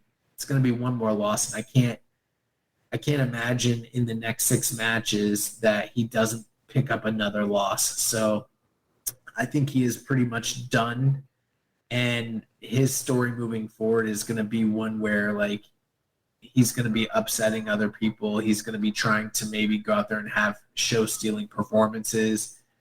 But that's pretty much it. And he is kind of slotted as the lowest guy in the tournament, which is unfortunate, but it's his first Super Juniors ever. So, it is what it is, unfortunately. Yeah, I can definitely see him at least ending up being 4 and 5 from the tournament. But he's had some good performances so far. He hasn't really had a breakout match yet or a super high quality matchup yet. But I think he's still getting his feet wet. There's still some great opponents for him in the second half of this tournament to come. But I mean, he's looking really good. But he's still kind of that weird, like, not a young lion on excursion, even though he graduated kind of phase. We kind of mentioned this with the LA Dojo guys. It's like, it's kind of weird with them. It's like they graduate and then they're quote unquote on excursion, even though they really don't leave America a lot of times. And now they're in Japan. So it's Hinare. Yeah. It's Hinare before he got his gimmick. Right. And even Hinare is not, picking up a ton of wins with the new United Empire look. So. And one thing too, though, it's like, okay, he hasn't had a lot of standout matches. I really enjoyed the initial Ace Austin match, the tournament opener. Yeah. But after that, who did he have? He had Sho, Yo, and Taguchi, the 3 guys that we have pretty much had the worst things to say about in this tournament. So I'm not going to be surprised if from here on out the performances only improve. You know what I mean? Right, yeah. Especially when he gets in there with Hiromu, which I think is going to be one of the Corkins this week. So, I mean, there's a lot of, like, Francesco Akira, Ishimori, Alex Zane. There's a lot of guys that to be excited about seeing him, even though he's not going to win this tournament. There's still a lot of, like, great matchups for him moving forward. Yeah. And the last guy here in the block, also with 2 points, Yoshinobu Kanemaru. Night 3, he lost to Ace Austin. Night 5, he lost to Yo. And then night 7, he defeated Hiromu, like we mentioned earlier. Kanemaru kind of is the old grumpy veteran, kind of in a heel version of the Tiger Mask role in this tournament. And I got to tell you, even though we've had good things to say about this block and then some bad things about particular performers, if you notice, I think the 2 guys that are most interesting from a certain standpoint are like those outsiders, like Zane and Austin probably have been like the kind of surprising, like, interesting characters. But for my money, and this is going to sound crazy, I think Kanemaru right now, where we stand in this tournament, is the most interesting character of the entire A block. Even though he's got a 1-3 record, even though I know he's effectively eliminated, he's not having the best matches, but he's telling the most compelling stories match per match with his pre-match attacks and his outlandish tactics and the times where he almost beats guys by count out. He almost beats guys by, utilizing these underhanded heel shenanigans, but he's not overdoing it the way that, say, a Bullet Club guy will. He's doing it by just being this old, grimy, I know every trick in the book. It's almost like, it kind of reminds me of like, I can't remember who it is. like some of those old school boxers that like knew these like, tactics that like the young, the young guys don't know. And it's like, he's kind of employing that stuff and just sort of like getting the best of them. And then like the Hiromu match today was very interesting, where it's like, I didn't think he was going to beat Hiromu, but then you look at the point totals, it's like he kind of needed to stay alive at least. So it makes sense from a booking standpoint. I don't know. Kanemaru is just interesting to me. He's a guy that can beat anybody anytime, and he's not, boring like Bushi. So yeah, I mean, I've always enjoyed Kanemaru's work, and I think he's a needed guy in this tournament. Again, he's that kind of grimy veteran that you kind of count out, but he finds a way to win. And obviously he's, not on the winning end on this tournament. I think obviously that will change a little bit. Obviously he's not going to win the tournament, but he'll pull up a few more upsets and a few more wins here. But like you mentioned, the whole, he has a game plan, attacks your legs and works over the figure forward, has the Satori whiskey spots, and he's an interesting, fun guy to watch. And you're always going to have a good, solid match with him. You know who I was thinking of? I was thinking of Archie Moore, or like Jersey Joe Walcott, or like old Bernard Hopkins, guys like that who like, they know all these like finesse sort of like trickery, like they're illegal, but they can get away with them because they know how to like implement them without the ref seeing it. Right. And like these guys who are faster, younger, more gifted than them still lose to them because they don't know the game the way that Kanemaru knows the game. Right. So, yeah, that's the kind of funny thing. Is like, and he's probably going to lose most of the matches. He's another guy's probably going to go 4-5, right, or 5-4, one or the other. But yeah, I don't know. Like there was a time where I used to be like, oh, it's a Kanemaru match, I can skip it. But in this tournament, I've been enjoying everything he's doing. Yeah, he's been solid. Target has Laundry Day covered because they offer a great selection of concentrated Tide Pods to help with all your laundry needs. Tide Pods clean, freshen, and help rejuvenate your clothes with odor fighters and stain removers. Did you know Tide Pods clean better than the leading liquid bargain detergent? Tide Pods are powerful enough to make your whites white and your brights bright, even in cold water. Just toss in 1 Tide Pod for small loads, 2 for medium, 3 for large. It's that easy. For great value and convenient pickup options, get Tide Pods today at Target. Introducing Under Armour's Infinity High Sports Bra. Its ergonomic design is molded to support the natural movement of your body. With cord-out padding, the better breathability eliminates extra bulk without sacrificing support. And quick-dry padding is Under Armour's fastest-drying padding yet. When you're lifting heavy, running fast, and pushing yourself further than ever before, you need a bra that will help you go that extra mile and make you feel your best. Shop the Infinity High Sports Bra now at UA.com. Well, let's jump over to the B block now. So on top of the block here, we have 3 guys with 6 points. The first guy we'll look at is the G-Rex champion, El Lindemann. So he's 6 points, 3 wins, 1 loss. On night 4, he defeated Teton. On night 6, he defeated TJP. And then on night 7, he defeated El Desperado in the main event. So 3 big wins in a row here for El Lindemann.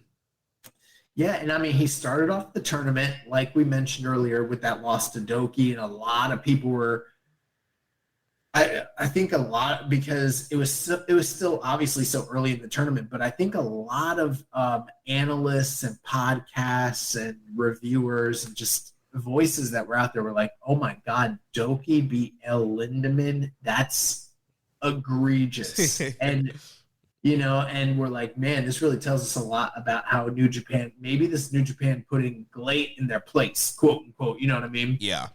Never mind the fact that, like, I think those of us who've been sticking with New Japan through the pandemic and really have been on the inside track understand that, like, Doki can beat someone on the first night because he's got this storyline where he's trying to improve on his positioning in the tournament year over year. You know what I mean? Mm-hmm.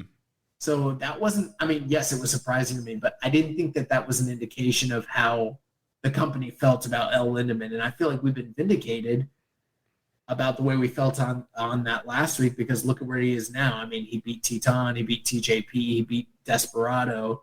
And all those matches, for my money, have been some of the best matches of the B block. I think Lindemann's a standout guy. Maybe not the standout guy, but one of the major standout competitors in the B block, like we already knew he was. For me, until today's show, I loved the Teton match. Like, I don't know what it is.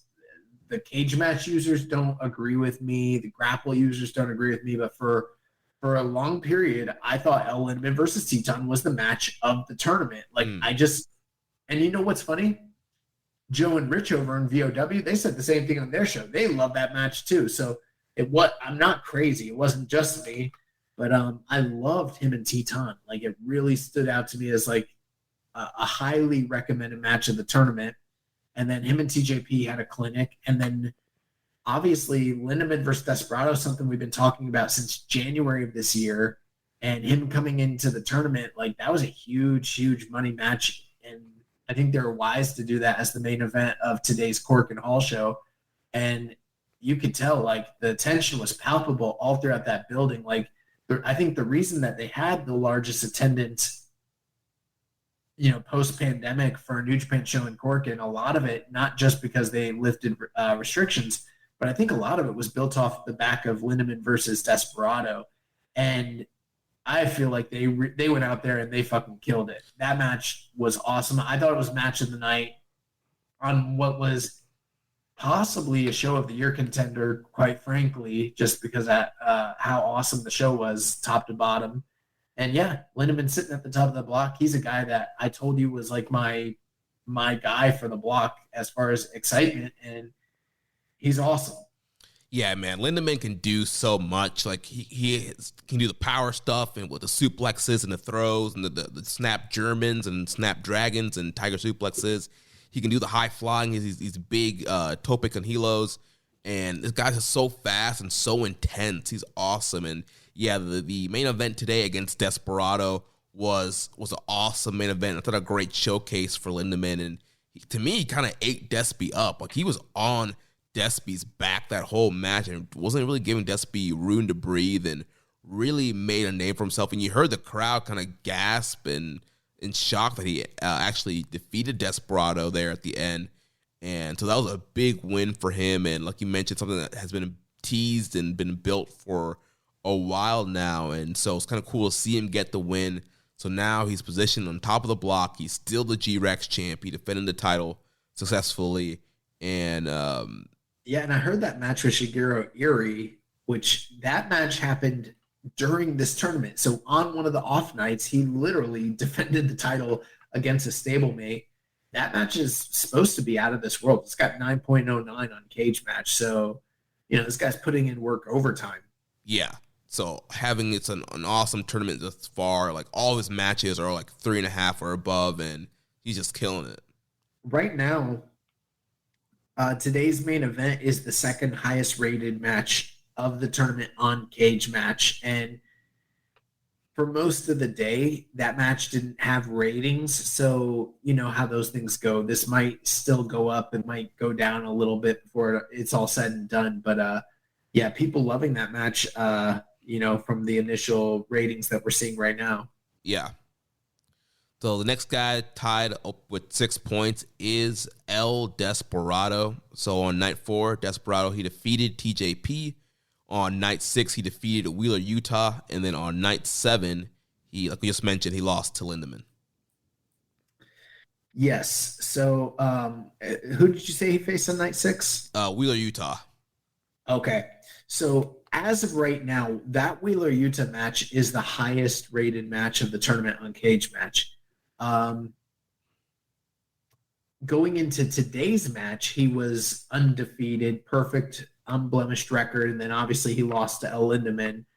I gotta ask you a question, Jeremy. Do you feel like El Desperado is the highest performer of the B block right now? Like who's your MVP so far in the B block? I think the MVP of B block, I think it is Desperado. Yeah, see, I didn't think that necessarily, personally speaking. But when I go on Cage Match and I know I'm utilizing cage match a lot because, truth be told, even though this tournament is awesome, there's not as much like buzz and excitement. There's definitely buzz and excitement about it. Don't get me wrong. I mean, definitely more so than probably a lot of the other tours that we've seen throughout this calendar year for New Japan. But compared to previous years, it is still less than what we're used to from a Super Junior type of situation. So that's sort of why I'm like referring to cage match so much. But all 4 of his matches are in the like top 5 or 6 matches of the tournament so far, at least according to cage match reviewers. They got him and Wheeler Yuta number 1, then El Lindemann, then the Teton match, then TJP. And then obviously him and Ishimori was before the tournament, but that would be like the, right in there with the rest of those matches as well. I personally don't know if I feel like El Desperado is the MVP. Maybe I'm wrong here, and you can correct me if I'm wrong. I feel like it's a combination of 2 things. I feel like it's a combination of the fact that he's having the longest matches because he's in so many main events, and the fact that there is this weird cultism about Desperado, where there's like a rabid fan base that loves the guy, but like, I don't know, like for me, I feel like Phantasmo, Eagles, Doki, Teton, and TJP and El Lindemann are all having better matches than, or at least performances in their matches than he is. So like, I don't know if I'm crazy here, or I don't know if your ratings reflect this, but like, there's a very vocal group out there that think that he's the top guy in the tournament. Maybe I'm just a hater. I don't know. Well, I'm looking back at my ratings, and I have Desperado having 4-star matches every match that he's had so far. See, and that's part of it. I haven't felt that way. I feel like the first match with I only felt that way in the first match he had with Teton. Mm-hmm. Maybe today's El Lindemann match would be the other exception. I didn't really rate that one, so that might be it. But I didn't feel that way during the TJP match or the Wheeler Yuta match. I was not as high on those as other people, I don't think.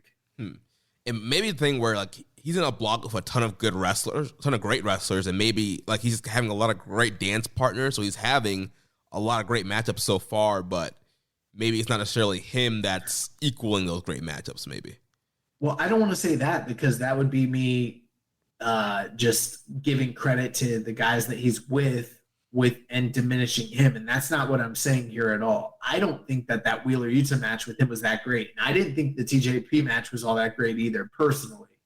So that's where I stand on it. It's not like I feel like, oh, he's getting carried, because I don't think that's the case. I think he's one of the best guys in the group. I haven't been as high in the matches as other people are, I don't think. Yeah, I don't know. I've really enjoyed the matches. I thought they've been great. I really enjoyed. Also, today's main event was a lot of fun against Lindemann. I really liked the Wheeler Utah match a lot too. I expected a little bit more from that match, but I still thought it was a really good main event. And the TJP match, man, some of the counters in there were just so smooth. And with TJP having that lucha experience and being able to do some of that with Desperado, I thought that was a really good main event as well. I will say this. I think that even though I might have some, negative things to say about Desperado, I feel like he clearly feels like the leader of the block. And yeah, he's not champion currently, but he still kind of carries that championship aura about him in this tournament. And he's not having the super lengthy, prolonged matches he was having in last year's tournament, and he's not dropping all the losses that he did in last year's tournament either. So it's like he's coming off as a very competent, strong, almost insurmountable type of foe in this tournament. Maybe that has something to do with his run as the champion and his heavyweight experience over the past couple of years, wrestling guys like Shingo and Okada, stuff like that. But yeah, I mean, that was a great build going into today's match with Lindemann, where he was undefeated, and and that whole hype there, that was really cool. And then to see him take the loss in an unsuspected manner, he's still probably the favored guy in the block, I have to imagine. Yeah, definitely. With all the main events he's having and just the way his schedule is slotted, he's definitely going to be a guy that's going to be alive towards the end of the tournament. The only negative thing, though, about the remainder of his tournament is that the fun, cool, exciting first-time matches that were in front of him, they're all gone. So from here on out, we're going to be seeing him wrestle guys like Wato, Doki, Eagles, Bushi, ELP, which I'm not saying anything bad about those matches. There's a couple of them that I'm very excited for. But with that in mind, those are all New Japan domestic guys that we've seen him wrestle in the past. And so the first time matches are kind of gone. Yeah. Yes, maybe, some of the hype and right, great main events are going to taper down for him, and we're going to see some of the other top performers really shine in the rest of the tournament.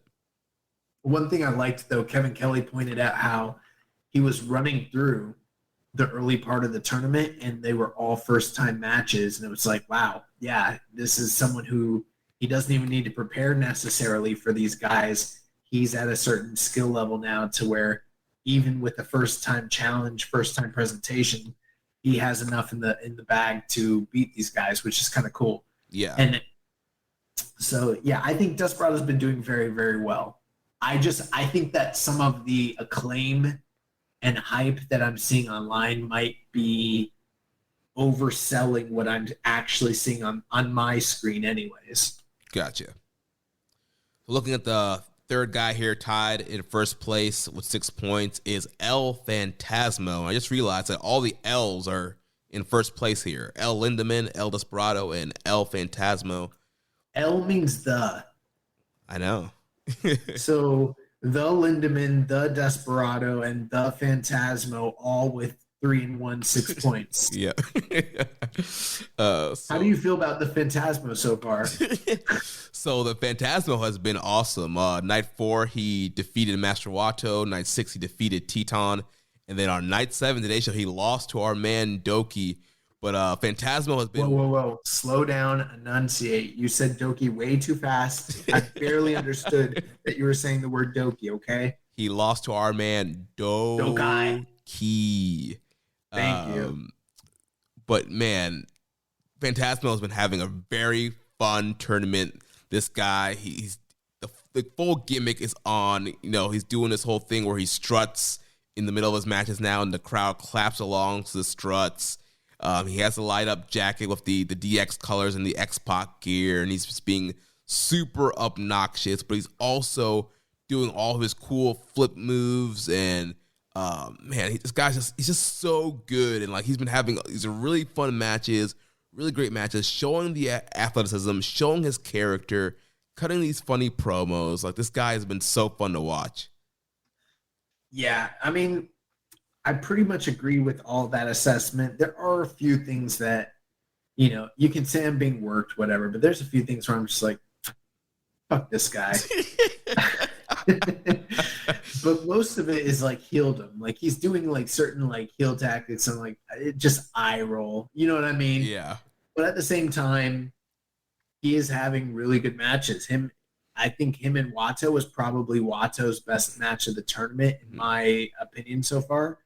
I did like him and Teton. I didn't like the finish of him and Teton. I felt like that was a little weak with the mask. He pulled off Teton's mask, and then they didn't disqualify him. They put the mask back on Teton, which set up the sudden death, and then the CR2.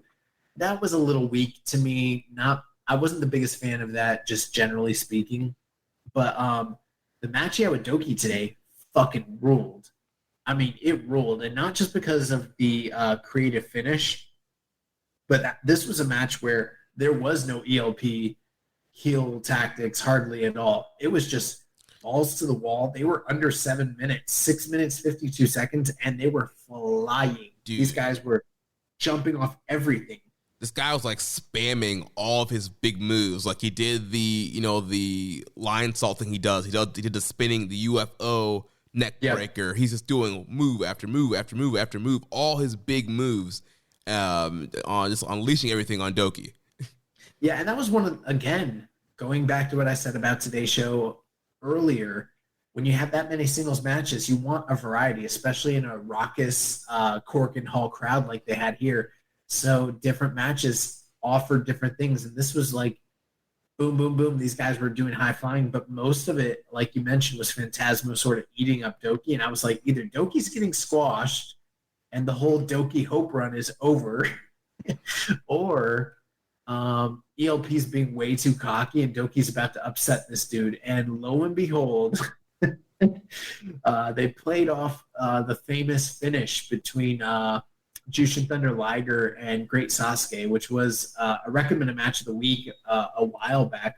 One of the ones that I recommended from the J Cup, where Sasuke was supposed to jump up from the outside onto the ropes and do a springboard whatever to Liger, but he trips and busts his face on the mat. And while he does that, Liger just does this cocky, like, sort of mocking gesture and tries to pick him up off the ground. And apparently when Sasuke was supposed to come off of the ropes, that was supposed to be the finish of the match, but he botched it. And so to save it, Liger does his taunt, goes to grab him, and they go into a fucking small package, and he upsets Liger. Well, that's the exact finish of what happened today. Doki goes to the top, does the botch, falls into the ground. ELP literally does the exact same, taunting gesture that Liger did, and like an idiot goes to pick the dude up and gets small package. Like, he's seen the match, he knows what's going to happen. He does the same gesture, and he still doesn't have the foresight to think, not gonna put myself in danger here. And it was great. Kevin Kelly was fucking just dying at this match finish, and Chris Charlton was geeking out over the historical aspects of it. Yeah, and I was loving it because Doki is awesome, and he beat this guy. It was awesome. It was so awesome. He's going for Daybreak DDT, and he slipped, and I was like, oh no! Like, he's having this good match, and then I knew he didn't slip, because you know why I knew he didn't slip was because he didn't actually land on the ropes. He was under the ropes, and he did a forward roll, and I was like, it definitely looked like he slipped, but I was like, that looks too much like a wrestling school forward roll. Like, that's on purpose. Like, this guy. Yeah, and roll that man up, got the big win, and Doki doing the crotch chops to ELP at the end. He's just like, suck it, suck it, suck it, suck it.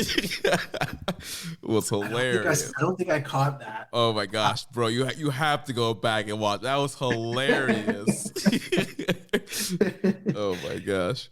So yeah, I mean, ELP, his first loss of the tournament, along with the Desperado, both of them eating their first losses of the tournament today. Yeah.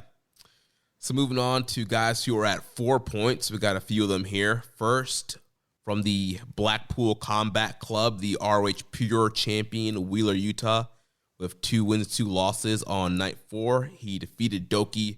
On night 6, he lost Desperado. And then on night 7, he defeated Bushi.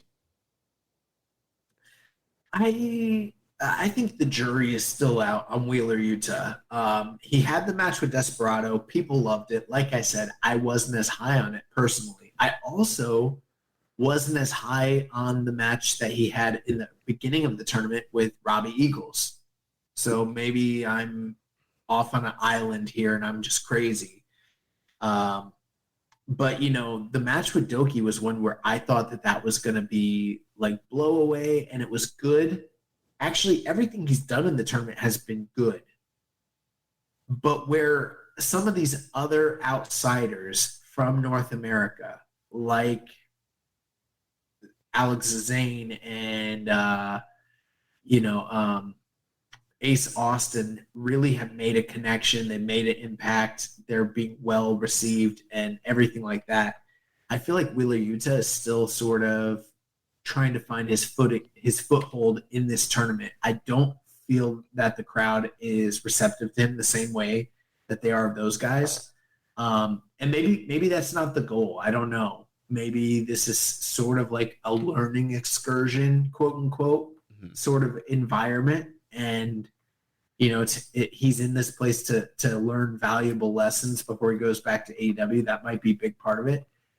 But there was a big part of me that thought that he would come in with the Blackpool Combat Club sort of violent streak and kind of get that over here in Japan. And I don't think that's happened just yet. I mean, I don't think the crowd's necessarily booing him, but I just don't feel that he's made that stride and that wave to where he's over to the degree that some of the other outsiders are so far. Right. You can look at the signs, the shirts. You can look at the online reaction. Like, I'm not seeing a ton of people send drawings of Wheeler Yuta, and we're seeing that for Ace Austin and Alex Zane.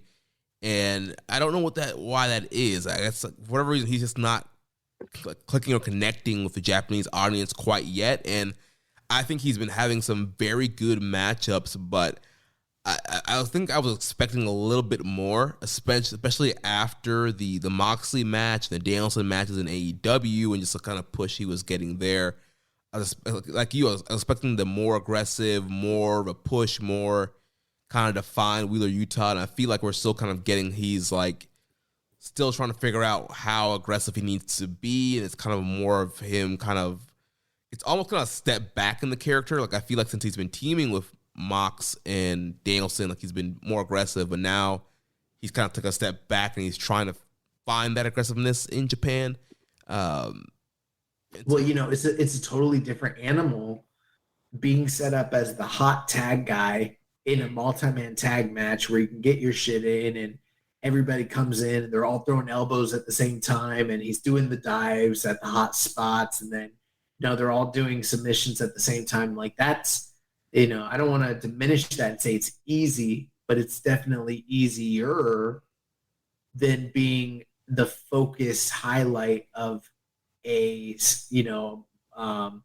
round robin 10 match tournament like Super Juniors is. This is a completely different animal than going out and having a 6-man tag against the Factory on a Wednesday night with a hot crowd for Dynamite. It's not the same thing whatsoever. Yeah.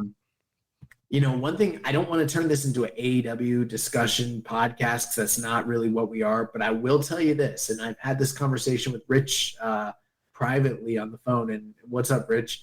I might be Camp Cornette when it comes to this whole thing with Wheeler Yuta. Not a fan? No, I'm not saying I'm not a fan.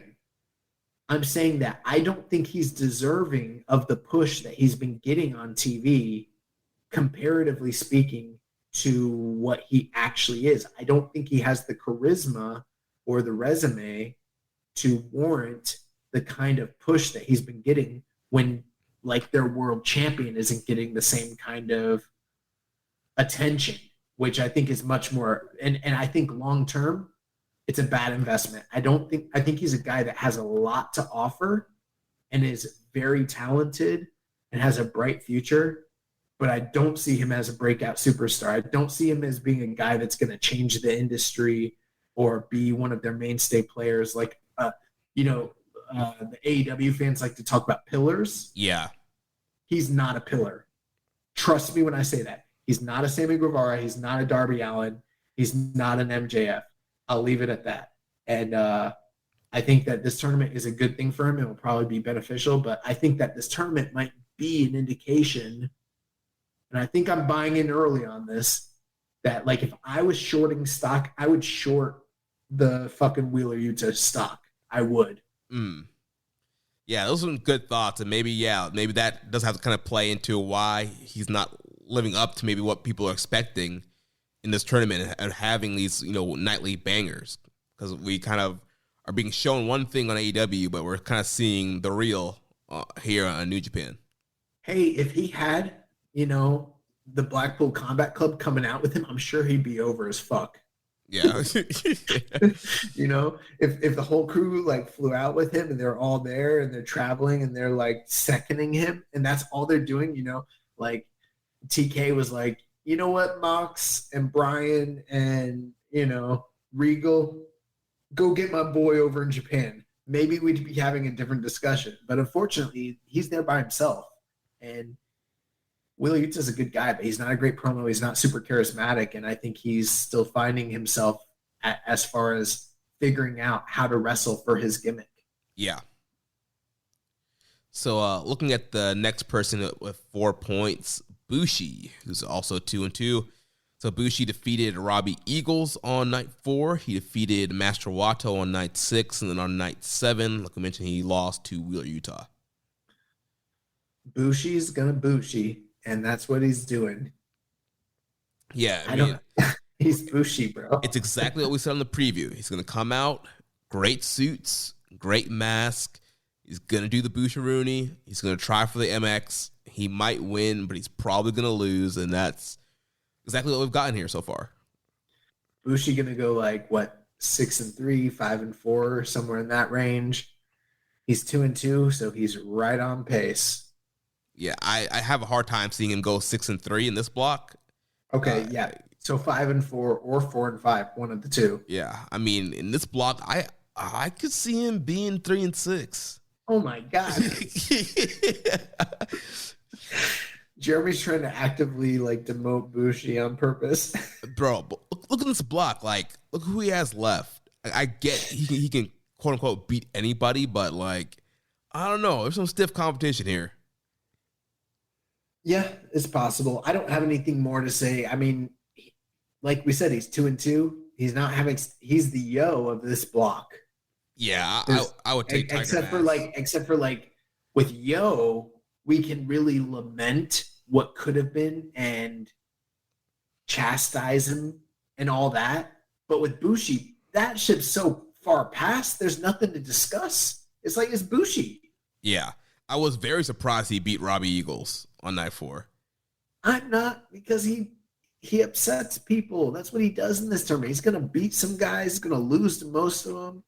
He's Bushi. He's going to come out. He's going to hit an MX. He's going to dress super fucking cool and have mid-matches. It's Bushi. Yeah. Let's move on. I don't have much more to add. Let's talk about Robbie Eagles, who's also at 4 points on night 4. Like we mentioned, he lost to Bushi. On night 6, he defeated Doki. And then on night 7, he lost to Master Wato. Yeah, so Eagles, a guy who has, during the pandemic era, won the junior title, really had a great accounting of himself in these Super Juniors tournaments. And I think he's another individual that right now, the storyline is like, it's not that he's regressing from a skill standpoint, but the field is just that much tougher. The interesting thing, though, is that the two guys that have beat him, Wato and Bushi, are some of the lesser competition from a kayfabe standpoint within the field, which leads me to think that like Eagles is doing jobs for those guys so that he can pick up wins over some of the stronger opponents later on. And I do still consider him someone who's going to be in play later on down the and we've said, you know what's funny, we've said this in the past and have been proven wrong, but I don't think I will be proven wrong this time. I do think he's still going to have a very strong tournament. Because it's going to take another 2 losses for him to really be knocked out. So I see him being in play on the second to last or last night and picking up some pretty big wins over big names going down the stretch of the tournament. And aside from that, just as far as performance goes, I think Eagles has been outstanding in this tournament. And also his new gear. I know we said it before, but his gear is awesome this time. Yeah, gear's awesome. He's awesome. Like, again, you can tell he's a guy that definitely has been connected with the Japanese audience. The push has worked with him being the champion last year, and he's just an outstanding performer, and he's one of the gels here in this B block, having great matches in and out every night. And even guys like Bushi and Master Wato, he's having really good matches with these guys and making them look good and putting them over. The Doki match was a lot of fun as well. And so, like you mentioned, he still has a lot of big names to go in this tournament, and he's lost to, two of the guys on the lower end, which I think is a good thing for his outlooks. I think with him, like you mentioned, with him losing to those guys, I think he is going to end up beating more of the top names in this block. He's already beat Wheeler Yuta, and so I think going down a stretch, he's going to beat some of these other bigger names and be in contention coming into the final nights. So let's take a look now at Doki, who's also at 4 points, 2-2 on night 4. He lost to Wheeler Yuta. On night 6, he lost to Robbie Eagles. And then, like we mentioned on today's show, he defeated El Phantasmo. Yeah, as much as we love Doki and as much as we praise him, by the way, did you know he speaks English? Yeah, there's this whole bit going with him and Kevin Kelly where Kevin Kelly didn't realize he spoke English, and like Doki got mad at Kevin Kelly. Okay, I didn't know he spoke English either. Like, that means there's a possibility we could have Doki on this podcast. Let's do it. Like, I don't see why not. Like, Yeah. let's get the man on here. Dude, But, I would love to have Doki on here. Someone go out there and make a compilation of all the like great things we've said about Doki over the years and like compile that so we can be like, we want to show you something. But let's not kid ourselves. Doki's not winning this tournament. He's not a guy that's seriously going to be in play. I think that the two things that stand in front of him that are compelling for his character and story arc are, well, actually 3 things. Number 1, just being a spoiler in general, being a guy that can upset anybody at any point in the tournament. That's kind of the role he's in, where in the past that wasn't the case in the Super Juniors. He was a guy that literally was like, is he going to win a match? Period. Is that even going to happen? And we're past that now, and so he can pretty much play spoiler in this tournament, which is great. Number 2, he has the big upcoming match with Desperado, interfactional, the heated segment they had with one another during the press conference. That's going to be a huge emotional sort of encounter for him and be this big test that can he overcome, the premier junior within his own faction, someone that has had very inflammatory things to say about him and kind of put him down and put a lot of blame on him for the match they had at Takataichi Mania and just his general career trajectory. So that's a huge part. And then finally, can he improve his general record year over year within the Super Juniors? And in this field, that is a pretty tough proposition. I don't know if he's going to actually be able to do that, but if he is, it is going to be a little bit of a moral victory. But there are those who are fans of Doki that are like, I hope he does it. I don't know if he will or not, but we'll see. Yeah, I think the good outlook for him right now is the fact he's already at 4 points at this point in the tournament. Normally he's picking up his wins at the very end, like he's winning on the last night or the last 2 nights, but he already has 2 wins secured so far, so he only needs 1 more. Well, last year he picked up his 2 wins in the beginning. Oh yeah, I forgot about that. Yeah. Yeah, and then he started losing almost exclusively the whole time. Yeah. But I still think it's a good thing that he has these wins early, and I think he could potentially eke out 1 more win and beat last year's record. I think he's going to beat Desperado. Oh, you do? Yes. Well, I don't know. I mean, I don't know, but like, wouldn't that be crazy? Dude, that would be wild, especially in a main event. I think it's one of the Corkins main events this week. There's a part of me that's like, that's kind of unrealistic. Like it'll probably be similar to the match he had with Taichi earlier in the year at Takataichi Mania, where it's like he just came up short, but they had this emotional bonding. But I'm hoping that's not what happens. I hope like he hits that suplex de Luna or whatever the fuck it is he hits and beats this man. Dude, I'm sure the crowd would not care. Like they would lose it. Like if Doki beats Despy, like that would be so awesome. I'm gonna flip my desk. my desk isn't even in a position where I can flip it. It's against a wall, so I'm gonna like turn it the opposite way. Oh man.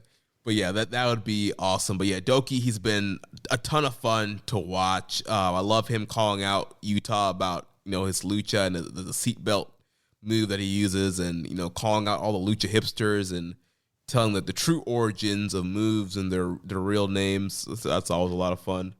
Apparently him and Robbie Eagles have also had like a feud going, like a friendly feud where they're like cutting promos leading up to their match where they're both using like famous like sports entertainment phrases from other wrestlers but incorrectly yes. on each other. So like I don't know. I haven't been watching the backstage promos, but I saw a few clips from it. He's like, your name is Robbie Eagles? It doesn't matter that your name is Robbie Eagles. So I'm like, I don't think he understands it completely. And I saw that. What you gonna do, brother? Oh, he said that? Yes. I didn't see that. Dude, Doki has been so funny with the promos and the crotch chop on the LPs, man. It's hilarious. Yeah. Doki is the anti-Night. Yeah, Naito has no clue what ECW is. I guarantee you Doki knows what the fuck ECW is. Like, this man's... Of course. That man was watching Super Crazy and Psychosis. He's a deep wrestling nerd, bro. He knows what's up. Yeah. So moving on to the next person here with 2 points. Teton, 1 win, 3 losses. On night 4, he lost to El Lindemann. On night 6, he lost to El Phantasmo. And then he got his first win of the tournament by defeating TJP on night 7. Yeah, it's been interesting. Teton, like you mentioned, he's only got 2 points. Just picked up the win against TJP. But for me, I think he might be, from a performance standpoint, like my standout guy of the block. Dude. Like, he's just going out there and just fucking killing it, bro. Like, he's like, I know we were singing his praises last week after that match with Desperado, but like, it's just been more of the same match over match. I loved the Lindemann match. I thought, aside from the finish, him and Phantasmo was great. And then him and TJP was awesome. Dude, today. Yeah, that match was so good. And dude, Teton's a madman. He did the double stomp to the outside, to the floor, to TJP. Yep. And this guy, he's another guy that's doing a lot of risk of his body. And we've seen this guy in previous Super Juniors where he's just kind of middle of the road. And he had some good matches, but I feel like he's improved so much since the 2019 Super Juniors and has really come into his own and really developed himself over in CMLL. And now he's having these standout matches with everybody in these great, main events, and he's doing these cool high-risk maneuvers and mixing it in with some strikes and stuff like that. And he's looking really flashy, really cool. And, with a lack of a Dragon Lee and a Volador Jr., he's really stepping into that luchador spot and being the top kind of standout luchador right now. The way he's wrestling compared to the previous years, he's basically saying one thing to me. Ain't going to be a Dragon Lee. Ain't going to be a Volador Jr. Ain't going to be a Mascara Dorada. This is the real right here. Teton. Okay? If anyone's going to get these Japanese spots and sell my merch over in Tokyo and, be working these tours, his name is Teton. Okay? Yeah, man. He's on that Doki, not going back. Yes, this man's trying to get a contract. Don't be surprised if in January, like, instead of like, he's like, I am no longer named Teton. My new name going forward is Giant. Oh man. But yeah, dude, Teton, he's been awesome having these really good matchups also at the tournament. I mean, his point total not looking so good right now. Again, he would have to reel off, 5 wins in a row to get to 6-3 and potentially be in contention to win. I don't think that's going to happen. He's probably going to be one of those 5-4 or 4-5 guys, but he's done a great accounting for himself in this tournament. And like you mentioned, with Dragon Lee, who knows where he's at right now, and Volador Jr. and some of these guys not being brought in, this is really elevating Teton's stock, and maybe he's the new luchador guy that we see going forward. You notice they've never mentioned one time that he is a CMLL world champion. Yeah, they've never mentioned it. He doesn't have a title with him. That shit don't exist. Yeah, because they were like, yeah, we're gonna beat this guy a lot. So they're like, you might want to keep that title at home. We won't mention you're a champion, so nobody feels bad. Oh man. But moving on to the next guy, also with 2 points, TJP, the public enemy of the United Empire. On night 4, he lost to Desperado. On night 6, he lost to Lindemann. And then he lost to Teton on night 7. Yeah, TJP's awesome. Again, and you always kind of have to preface it this way, but like, say what you will about his personal life, say what you will about his online social media presence and everything like that. The man can wrestle, and he's really wrestling out here. I mean, for those fans who are like the wrestling fans, quote unquote, people that like the Bryan Danielson and the grapple fuck and all that sort of stuff, that's TJP, and he's turning it up in this tournament, and he's just been awesome. Like there's no like ifs, ands, or buts about it, and he's going out there every single night and just he's so technically sound, so athletically gifted, so fast. Yeah, he rules. And like we said, I loved the match with Teton, but also the El Lindemann and El Desperado. Now, granted, those are 3 of the better guys in the tournament that he's been paired up with in those matches. But he's held his own by all measure. And, yeah, he's been great. Yeah, we had a question here from MJSPR. TJP quietly having a very good Best of Super Junior. I don't really think it's quietly. It might be quietly if you are a TJP hater and you're going to hate him regardless of what he actually does in the ring.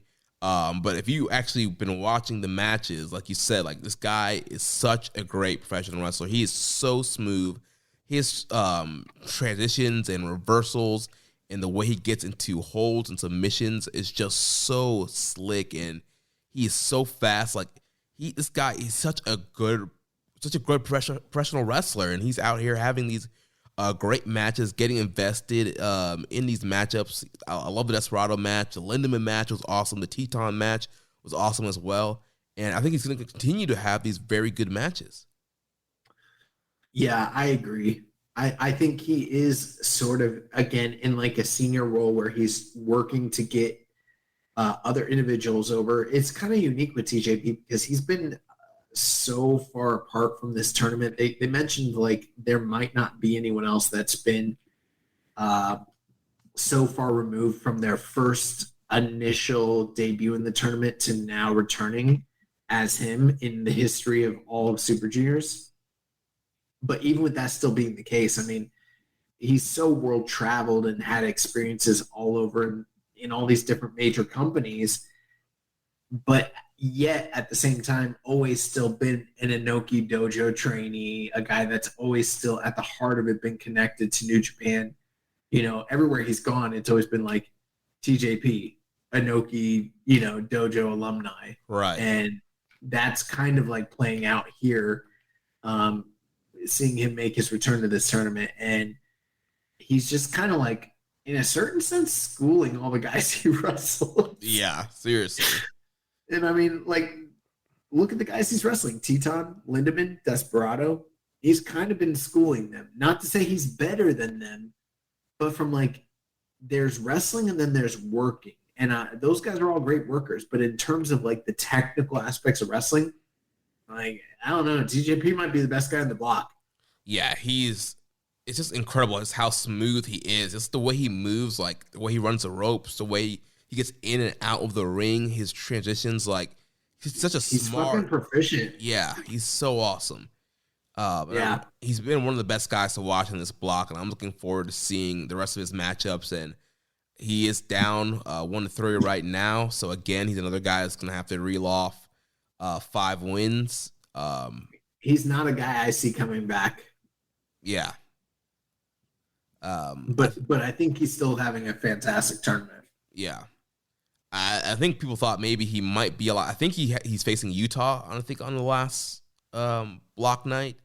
I think some of the thoughts we had initially about him being, if anything, I think Wheeler Yuta will still be alive, and I think TJP might beat him on that final night to like spoil him. Yep. Yeah. That's my prediction. Yeah, makes sense to me. So looking at the last guy in the block here, also with 2 points, way to the Grand Master, Master Wato, one half of the IWGP Junior Tag Team Champions. On night 4, he lost to Phantasmo. On night 6, he lost to Bushi. And then on night 7, he beat Robbie Eagles. I don't want to wax poetic for too long about Wato. He is what he is. With that being said, I don't want to like throw the word out much improved, because we've talked about the improvements of him year over year in the past. But what he has been incorporating into this tournament that I think has been cool is the high death-defying action that's kind of been missing a little bit in the last like few big like Super Junior performances from him. We've seen him like improve technically, but a lot of that high-flying stuff that he was doing when he first came in that was getting him over with this podcast, that stuff sort of went away. Yeah. And now it's coming back, which has been fun. Everything else that I don't like about Wato is still there. You know, the charisma hole and all that, and the way he's booked and his look and, you know, the character, that's all there. And, you know, there's nothing much more to say. I don't know, you know, ultimately, I think most of his arc in the tournament is based around the fact that he's part of 6 or 9 and one half of the junior tag titles. They're probably establishing junior tag, you know, challengers and situations through this tournament for him, and also giving him needed experience. But, you know, he's 1-3 for a reason. And that's about it. Like, I don't have much more to say. I will say this, though, before I kick it over to you. I would not rather see Tiger Mask in this tournament over him. He's on the border, but I think he's doing enough cool, fun stuff to where I'm like, okay, well, at least, you know, he's high flying, so let's leave him here. You know, we don't need Tiger Mask for him necessarily.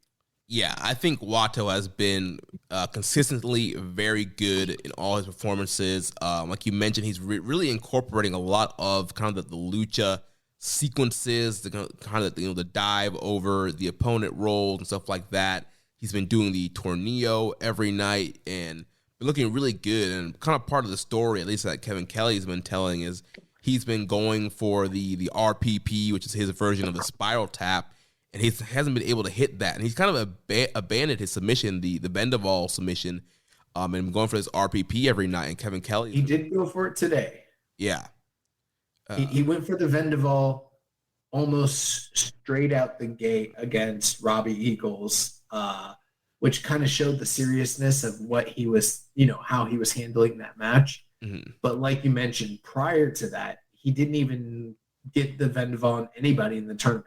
Yeah, and Kevin Kelly's been saying, yeah, why is he wasting time going up to the top? He's seen the Vendaval work. It tapped out Despy earlier in the year. Like, he's been able to get some wins with that, but he's been, you know, he's in Super Juniors. He's trying to do high-flying and flashy stuff, so he's trying to hit that RPP, but it hasn't worked out so far. But he has got got one win so far, and I don't expect him to get too many more wins. I think he'll probably be 4 and 5. You know, it's like one of those guys you mentioned where he really thrive in having a single block with just the domestic guys, because it's less guys, you can get more points. But now he's in, you know, a whole separate block with outside guys, outside talent. It's the pool, the talent deeper is higher now.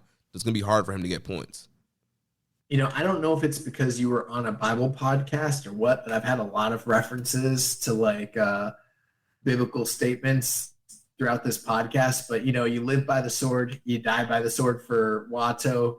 You live by the high risk off the top rope maneuver. You die by the high risk off the top rope maneuver. That's kind of been his trajectory throughout the tournament. And, Yeah, he hasn't been landing that RPP, but eventually he will, probably. Yeah. Well, that wraps up our discussion on the B block. We have some other questions here about the tournament. If you notice, we only had one guy in this whole block that we'd rather replace with Tiger Mask, and that was Bushi. In Block A, there's 3 of them, so yeah, B tells you something. B block is the better block, for sure. I wasn't sure about that, but now, given how things have been playing out, yes, I 100% agree. Yeah. So Lobster Brisket says, hey guys, in your opinion, which wrestler's stock has risen the most so far during Best of the Super Juniors? Well, I don't know if we've ever been asked a question by Lobster Brisket, so thank you for the question. And I would say, for me, Alex Zane. Yeah, I would agree. I would say Alex Zane, definitely. Heavenly Halberd says, while it's still hard to tell in a clap crowd environment, which of the foreign wrestlers brought over seems the most over? I think it's probably be the same answer. Again, might be Alex Zane, but given the reports we're hearing and what we've been seeing, it also could very well be Ace Austin. Yeah. Mark Nato 1990. Do you see any early signs of how the tournament will go for the competitors? Will the competitors with 0 points go on a streak to bring them back in play, or will they end with very few points? I don't think there's anyone that's going to end with very few points. We kind of gave you sort of the general trajectories that we're seeing for each individual that we sort of discussed just now. But like we mentioned, there's no young lions in here, so there's nobody that's going to just go win. In fact, right now there is nobody that's winless in the tournament. When he asked that question, there probably was, but right now there's not. Yeah, everybody who didn't have a point got their points on today's show, Night 7 show. And so, yeah, nobody's going winless, but, I mean, there's probably going to be some people who get some lower points, but for the most part, a lot of these guys are probably going to be in that 4 and 5 range. Muzza asks, he says, if you had to put all the outsider talents from Best Super Juniors into the New Japan stables, where would you put them? Well, that's a great question. So, I mean, you give me the name, Jeremy, and then we'll each give our, where we think we see them being. All right, let's start with Alex Zane. Oh, Alex Zane. Geez, I don't know. This is kind of hard. It's weird because,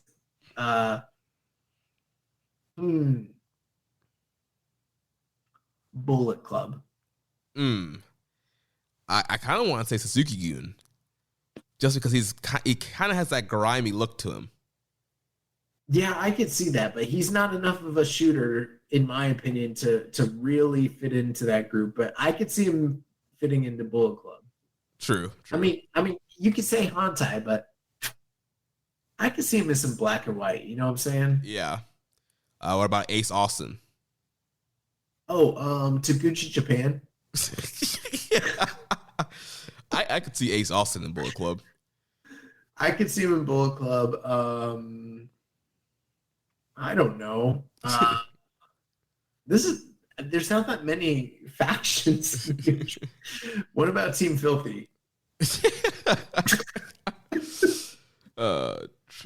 Anybody else that's not in a faction? Let's see.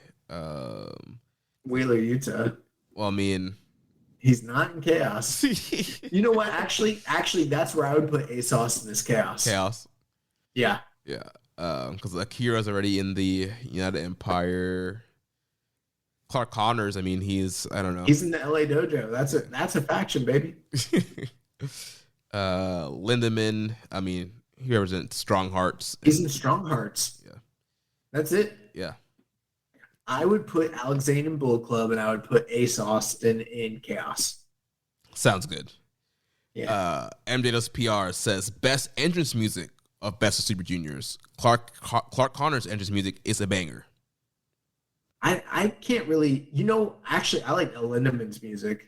Yeah. His music's cool. I do like, I've always liked Clark Connor's music. It's a little. It's like, yeah. I mean, Hiromu's music's always awesome. I don't know. I've been skipping through the entrances, so I don't really know. I like Eagle's theme a lot also.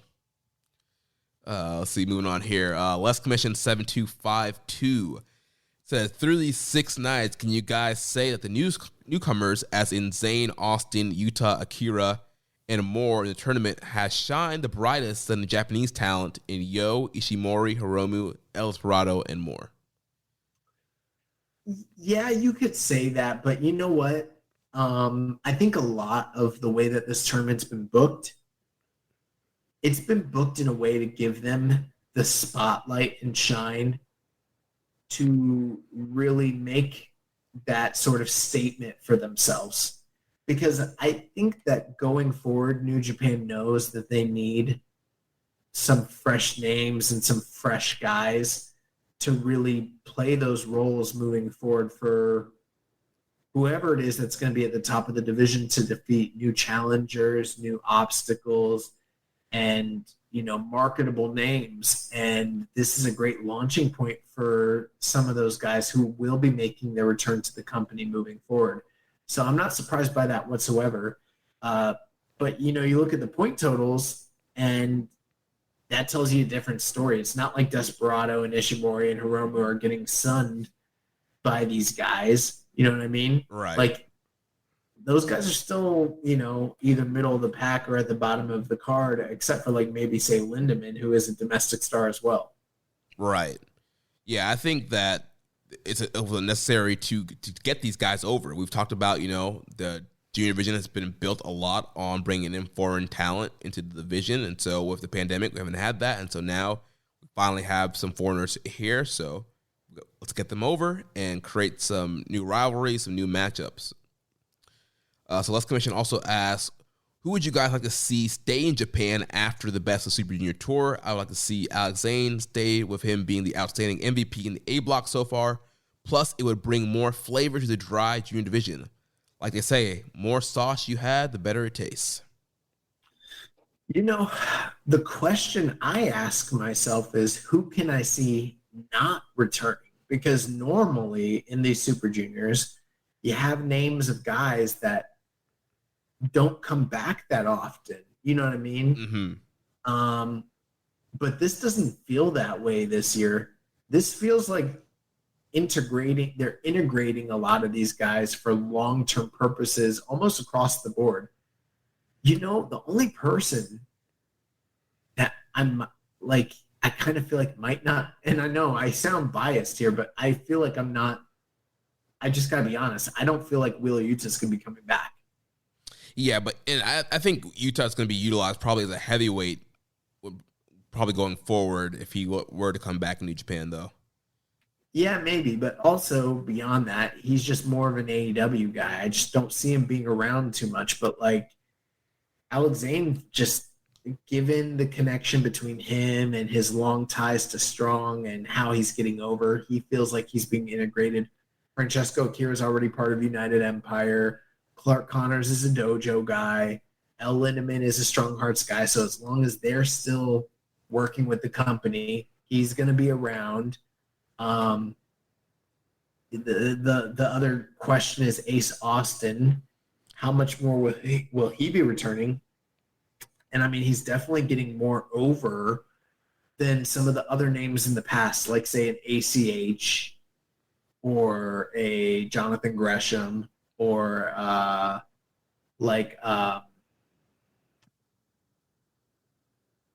man, why do I forget his name? Who is Flip Gordon? Flip, you know what I mean? Yeah. You know, guys that were introduced from other outside companies that had good showings but didn't get over with the audience. He's not quite that. I wouldn't be surprised if he comes back. The only outsider right now that I just don't feel like has a full connection and also from a political standpoint doesn't have a full route to just be coming back all the time unless things change over the next stretch of the tournament, for me is Wheeler Yuta. Everyone else I feel like is going to be in play to some degree. Well, remember, he was a Strong guy first, and a lot of those AEW guys have been continuing to work Strong going forward. So that's not working in Japan. Right. That is different. Yeah. So we'll see whether or not Utah comes back, and he could. I could be wrong here. Yeah, but I can see him being back, maybe not for Super Juniors, so. Why? He's small. I don't know. He doesn't really work like a junior, and he's tall, and so they could use that to get him out of the division. Yeah, but he needed to put on some muscle. Yeah, he needs to hit the weights like Sabre did. Yeah. All right. And like Adam Cole doesn't. So we have a lot of nights coming up in this next coming week for the next time we record. Do you want to go back and forth going over the cards, or do you just kind of want to graze over this? Yeah, we can go back and forth just running down the card, and then after each of us runs down the card, maybe give a match we're looking forward to. I don't know. Yeah. All right. You want to start with night 8? Sure. So night 8, this is coming up tomorrow, or by the time this drops today. We have A block action: Ace Austin versus Alex Zane.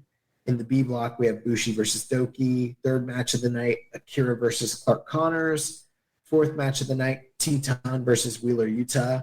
Fifth match of the night, El Phantasmo versus El Lindemann. Sixth match of the night, Taguchi and Sho. Seventh match of the night, Kanemaru and Ishimori. Eighth match of the night, TJP and Robbie Eagles. The semi-main event is the Desperado versus Wato. And your main event, Hiromu Takahashi versus Yo the Ho. I think the match I'm looking forward to is going to be the opener, Ace Austin and Alex Zane. Yeah, I think the crowd's going to really be split there. That's a pretty important match for both of them from a point standpoint. I definitely agree with you. The other one that I'm anticipating is the Phantasmo versus the Lindemann. Oh, also, TJP and Eagles could be a great match. I mean, there's a lot of good stuff here, and we're going to be seeing a lot of that with these full block tournament shows, but definitely so. Yeah, so then night 9 on Thursday, May 26th, show open up. We got Teton versus Master Wato, TJP versus Doki, Yoshinobu Kanemaru versus Clark Connors, Ryusuke Taguchi versus Alex Zane, Yo versus Francesco Akira, El Lindemann versus Wheeler Yuta, Taiji Ishimori versus Ace Austin, Bushi versus El Desperado, Hiromu Takahashi versus Sho, El Phantasmo versus Robbie Eagles. In a different lifetime, Hiromu versus Sho would have been my most anticipated match of the night. But since we are not there, for me, there's two on paper that look really good to me. Lindemann versus Wheeler Yuta is still, for all the, negative things I might have said about Wheeler Yuta, him and Lindemann still sounds really awesome. And then Ishimori versus Ace Austin, X Division champion versus IWGP champion. That's pretty cool. Yeah, that's a cool matchup. I'm thinking Phantasmo and Eagles. I mean, we know the history between those guys, and they're in the main event. I think that one's going to be fire. Yeah, definitely. I mean, for sure. The next night, this is night 10. We start the night off with Kanemaru and Akira, Frankira, as he is known in these parts. Second match of the night, we have Taiji Ishimori versus Clark Connors. Third match of the night, Bushi versus Teton. Fourth match of the night, Taguchi and Sho. Fifth match of the night, wait, this is wrong because you've got Sho versus Ace Austin again. Oh, man. Cage match let me down. Sho is pulling double duty. Hold on, let me see if I can get the right matchup here from... I'm guessing one of them has to be Yo. Yeah, maybe that Yo got copied twice here. Hold on. Pulling up the schedule on New Japan. So this would be... I am the table. the Saturday show. So let's see. It's Yo versus Taguchi. And Sho versus Ace Austin. Taguchi versus Yo in the fourth match of the night. Fifth match of the night, Sho versus Ace Austin. Sixth match of the night, we got Wato versus Yuta. Seventh match of the night, TJP versus El Phantasmo. Eighth match of the night, Eagles and Lindemann. Semi-main event, Takahashi versus Alex Zane. And the main event, El Desperado versus Doki. I mean, it's Despy and Doki all day, man. Yeah, there's some good matches on this show, but Desperado and Doki has like been my most anticipated match of the tournament. So yeah, absolutely. But that semi-main event, Hiromu and Alex Zane, has got craziness written all over it. Oh yeah, that's gonna be a wild one. So then on night 11, Sunday, May 29th, we got Master Wato versus El Lindemann, Doki versus Teton, Yo versus Alex Zane, TJP versus Bushi, Hiromu Takahashi versus Clark Connors, Risuke Taguchi versus Ace Austin, El Phantasmo versus Wheeler Utah, Yoshinobu Kanemaru versus Sho, Taiji Ishimori versus Francesco Akira, and El Desperado versus Robbie Eagles. Yeah, this is an interesting show because from a certain standpoint, it's not like there's too many matches on here where I'm like, oh my God, I can't wait to see that. You know what I mean? Mm-hmm. But we're like coming up on the tail end of the tournament here. And so most of these matches, regardless of like the sexiness factor, from a standpoint of points total, this is going to be a very pivotal night regardless. So it's, I might feel differently after night 10 as to how much I'm looking forward to particular matches. But right now, this is of all of the full block tournament cards, this is probably the lowest one from just a general excitement standpoint for me. Yeah, it's kind of the more of the middle of the road card, but Doki versus Teton, I think, is the main one that's catching my eye right now. Doki versus Teton looks cool. I mean, Desperado versus Eagles always delivers. I'm sure Akira and Ishimori will be interesting. Yeah. And, for the Wheeler Utah fans out there, ELP and him might be very interesting. Yeah. So the 12th match the 12th night, and this is what, next Tuesday? Yes, and this is the last block nights. Yeah, so and this is not in order, right? Right. So how it works for people who don't know, the final block nights, the match order is determined by point totals and who's still alive. So who's ever not alive, Yes. We'll see those in the earlier parts, and then going down the card, we'll see the people who are still alive and those matches being higher stakes and meaning more. So I'm going to read this off as it's listed, but this is not the official order whatsoever. So we've got Taguchi versus Kanemaru, Yo versus Sho, Clark Connors versus Alex Zane, Ishimori versus Hiromu, and Ace Austin versus Francesco Akira. That's all A block action.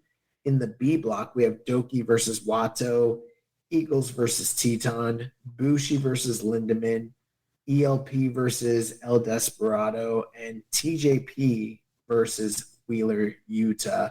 And, it's kind of like a cheat sheet, but generally speaking, you can usually look at the final night, see some of the premier matches, and get a generally pretty accurate view of what the point totals might lead to, because some of those matches are generally going to be A block or B block, final matches, just depending on how everything plays out. Of course, there are a lot of different scenarios, and we're pretty far from all of that as it stands right now.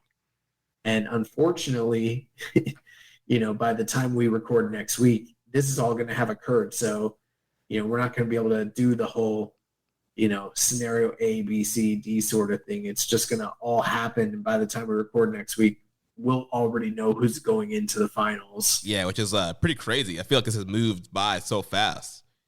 Yeah, and I mean, if we thought that these past couple weeks were crazy, this next week is going to be insane with all these shows. Yeah. That being the case, looking at the A block, let's just run down the A block finals and the B block finals here. Taguchi versus Kanemaru, to me, just screams, this does not matter. Same. Show versus Yo, though, I know that neither of them have the strongest point totals right now, but that has to be something of some sort of significance. Whether that plays into the finals or not, I don't know. But given their history, you know what I mean? Yeah.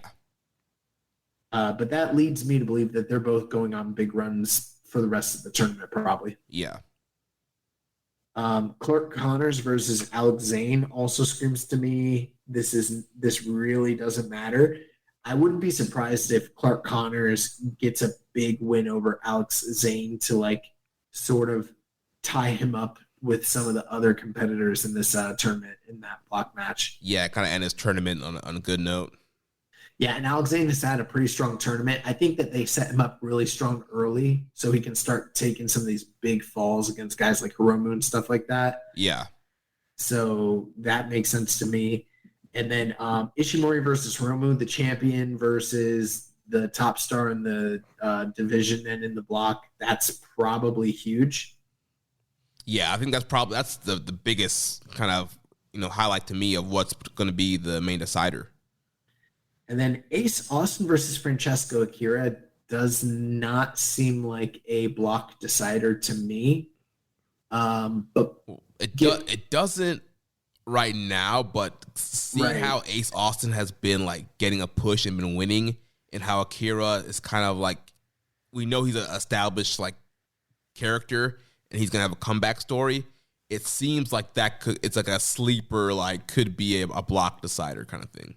Right. It's hard for me that's exactly what I was getting to. It's hard to tell because it's like they're treating Alex Zane with a lot of respect in, I think due to the fact that he's X Division champion, but then Akira, is 1-3, but it seems like he's poised to go on a run. I wish we knew where things were kind of stood a little bit closer to this night. My prediction, I think Ace Austin gets Francesco Akira out of there at the end. Probably. Yeah, and I think I think Ace Austin will be out of play and Akira will be in play, and that will be the spoiler. A spoiler for him. So with that all being the case, I'm just guessing here. Sho and Yo and Ishimori and Hiromu still end up being like the two most pivotal matches of A block for that night. Yeah, that makes the most sense. And we've seen a story of Yo knocking out Sho in previous tournaments and stopping him from going to the final. So I feel like it's kind of Sho's turn to stop Yo from going into a final. Yeah. As far as B block is concerned, I mean, Doki Wato, that doesn't seem to be significant in any way to me. Eagles Teton, for better or worse, does not seem to be significant to me either. Bushi Lindemann kind of seems like one of those, potential spoiler type matches. But it's Bushi, so I'm guessing Lindemann either will be in play and get spoiled here or will not be in play at the end. And maybe this could be the match where Lindemann beats him to like finish with 12, but he's already out by that point. And then TJP versus Wheeler Yuta doesn't seem to be. I think that could be the same situation as what I just described with Bushi Lindemann personally. So my guess is that ELP Desperado is like the pivotal match of B block on that final night. Yeah, both guys have, are 3-1 right now. And I can see both of those guys getting more wins and having winning records coming into this final night. So, yeah, I think ultimately that could be a straight up head-to-head decider. So with that being the case, I feel very confident that Ishimori is not going to the finals. Same. So for me, it's either going to be Hiromu, Sho, or Yo versus either ELP or Desperado. And I've always felt in most cases that whatever block the champion is in, we've seen exceptions to this, but generally speaking, the winner does not come out of that block. Right. So I think that the two most likely winners of this tournament are either going to be ELP or Desperado. And both Phantasmo and Desperado straddle that Rudo heel roll. And so them fighting either of them fighting Yo or Hiromu makes sense, but then the show thing is kind of what there was a wrench in the works. Yeah. How do you see this playing out? Honestly, I'm seeing them run Hiromu Desperado again for the finals. And They could definitely do that. Budokan Hall, potentially crowds could be cheering again. Like, you make that a very kind of special moment for that matchup. This time, Despy wins. He wins Super Juniors, and then you do the rematch of Despy and Ishimori. But Despy already beat Hiromu in a definitive fashion on January 4th this year. But he hasn't beaten him in Super Juniors final, though. Yeah, that's true. There's also the fact that Sho kind of got knocked out last year and was so close. I think it's going to be... I don't know. Like, I don't want to book something that sounds like it's going to suck. Yeah, Sho Despy does not sound good. But it's realistic. I know. Well, I think at least at this point, we've kind of thrown out the scenario. Okay, so I think Desperado is the likely winner, but what are the scenarios to see with ELP? I mean, I could see ELP versus Hiromu being a final as well. Yeah, Wrestle Kingdom rematch. Yeah. So that's kind of my I don't know, procrastination or whatever the word is, for whatever the fuck it's gonna be. So yeah, I'm rooting for your Despy Hiromu or Hiromu ELP. I'm a little bearish on Despy Hiromu because they just recently had a big match. But again, if you were gonna do a big Super Junior final between them, now probably is the time. So maybe you're right. Yeah. Especially if there are plans to get Hiromu out of there. Yeah. Well, that is our best Super Junior coverage for this week. Gonna run through New Japan Strong results here pretty quickly. So we had the Mutiny Tour continuing this past Saturday. The show opened up with Chris Dickinson taking on Ren Narita in a 15-minute time limit draw. I don't know what it is, but for me, I don't know. I did not really feel this match, and it's kind of weird considering that these guys had a great match before, but it just, I don't know. So there's something off about this match, and I don't think it's just the Dickinson allegations for me, but for whatever reason, this match just didn't feel as good as it should have been. I don't necessarily agree with that. I liked this match quite a bit. The only real criticism I have about it was the early portion of the match. Dickinson really ate up Narita, and it was all Dickinson, and then Narita sort of had to make the fiery babyface come back and even things up. And then once they started clicking from that point, it was pretty hot. But the early, at least 1/3, maybe half of the match, it was all Dickinson here.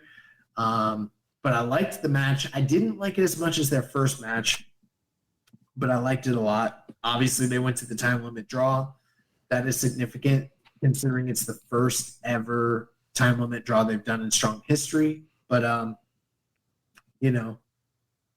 the whole thing with Dickinson and New Japan continues to go on, so we'll see how that goes. So yeah.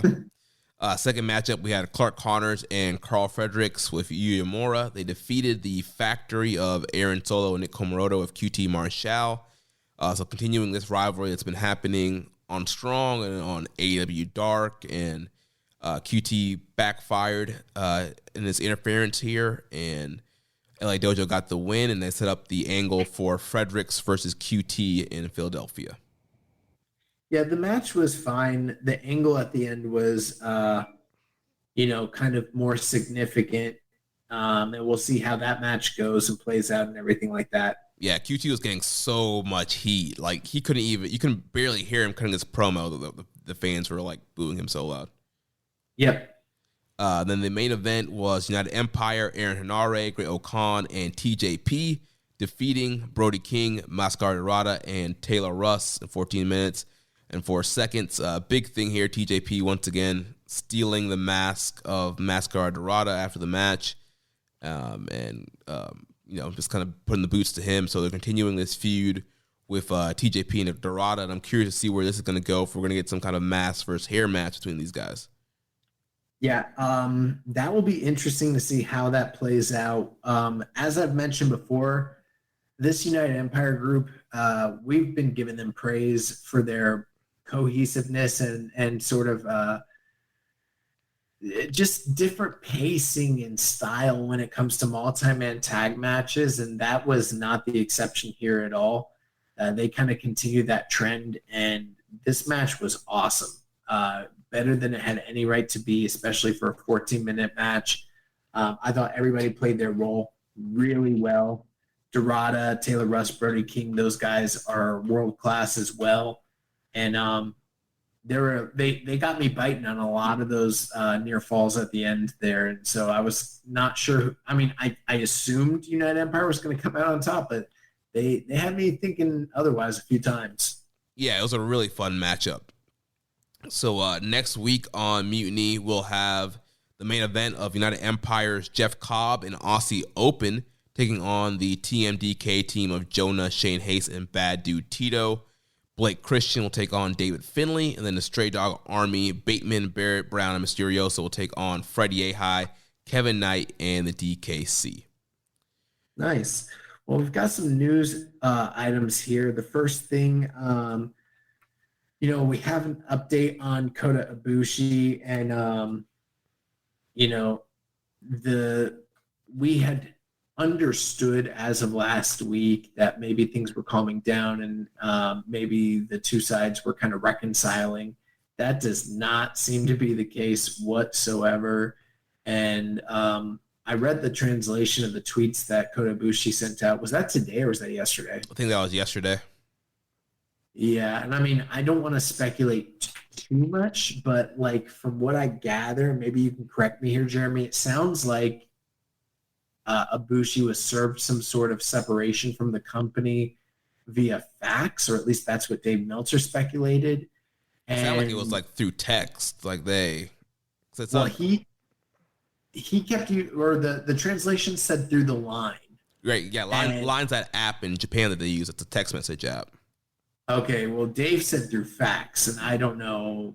I'm not sure. But Ibushi said one of the reasons that he's been not letting up on this and he's been pushing forward with voicing his grievances and his issues with primarily Obari as well as Kikuchi is because in the midst of all of this, while his mom kind of found out what was going on and how he felt like he was being exploited and mistreated by the company without any sort of apology or recognition of what he was dealing with.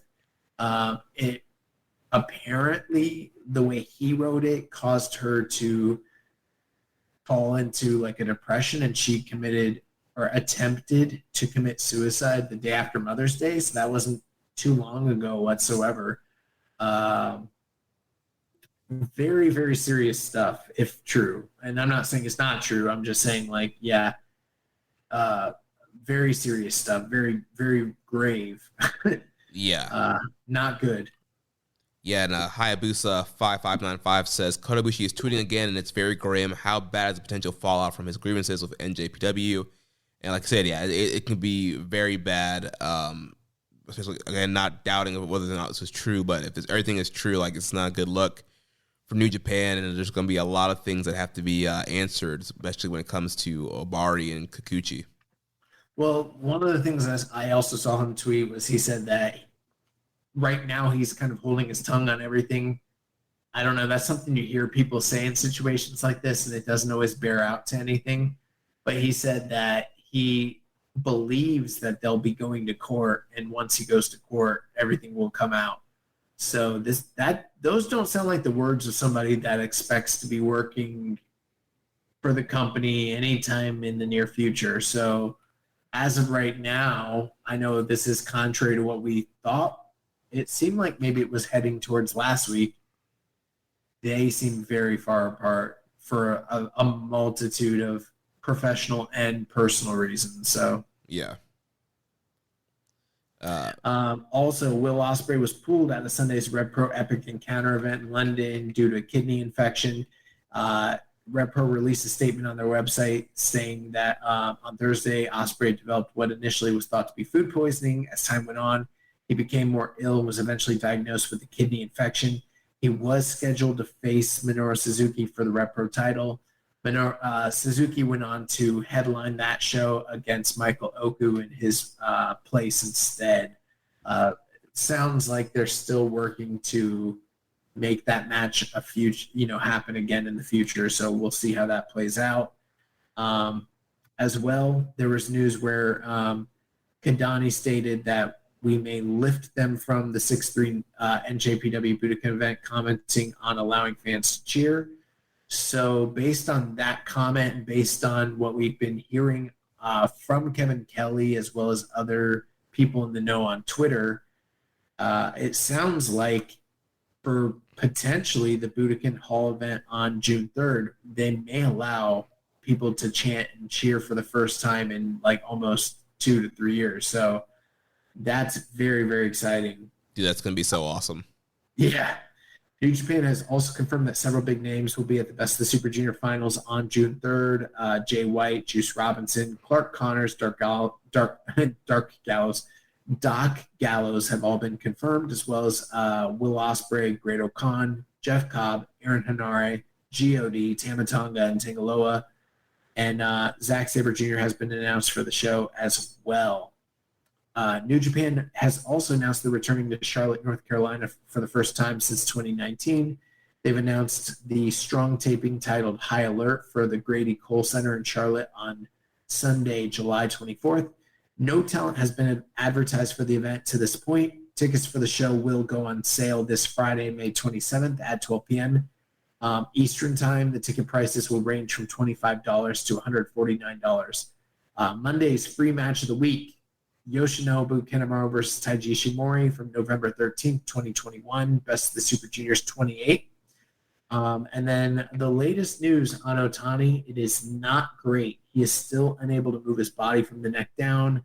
On June 4th, there will be a benefit show for Otani hosted by Pro Wrestling 01.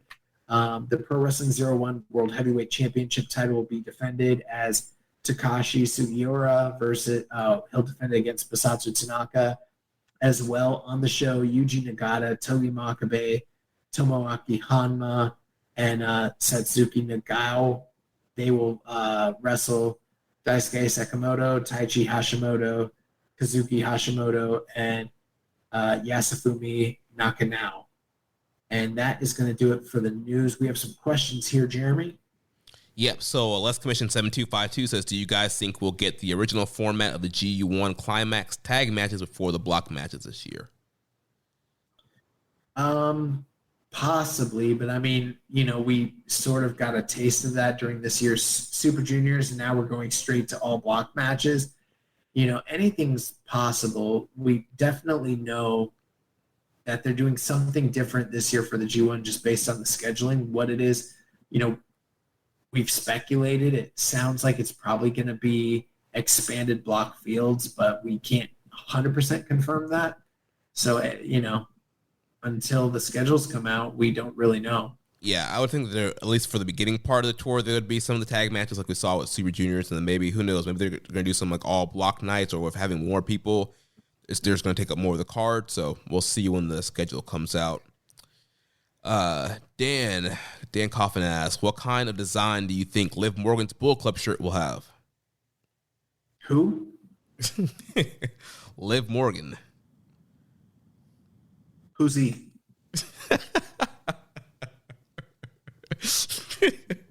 I've never heard of him. Sir Sam says, who was a better addition to Bullet Club? Liv Morgan, Gino Gambino, Billy Gunn, or Stephen Amell? What? Not Billy Gunn.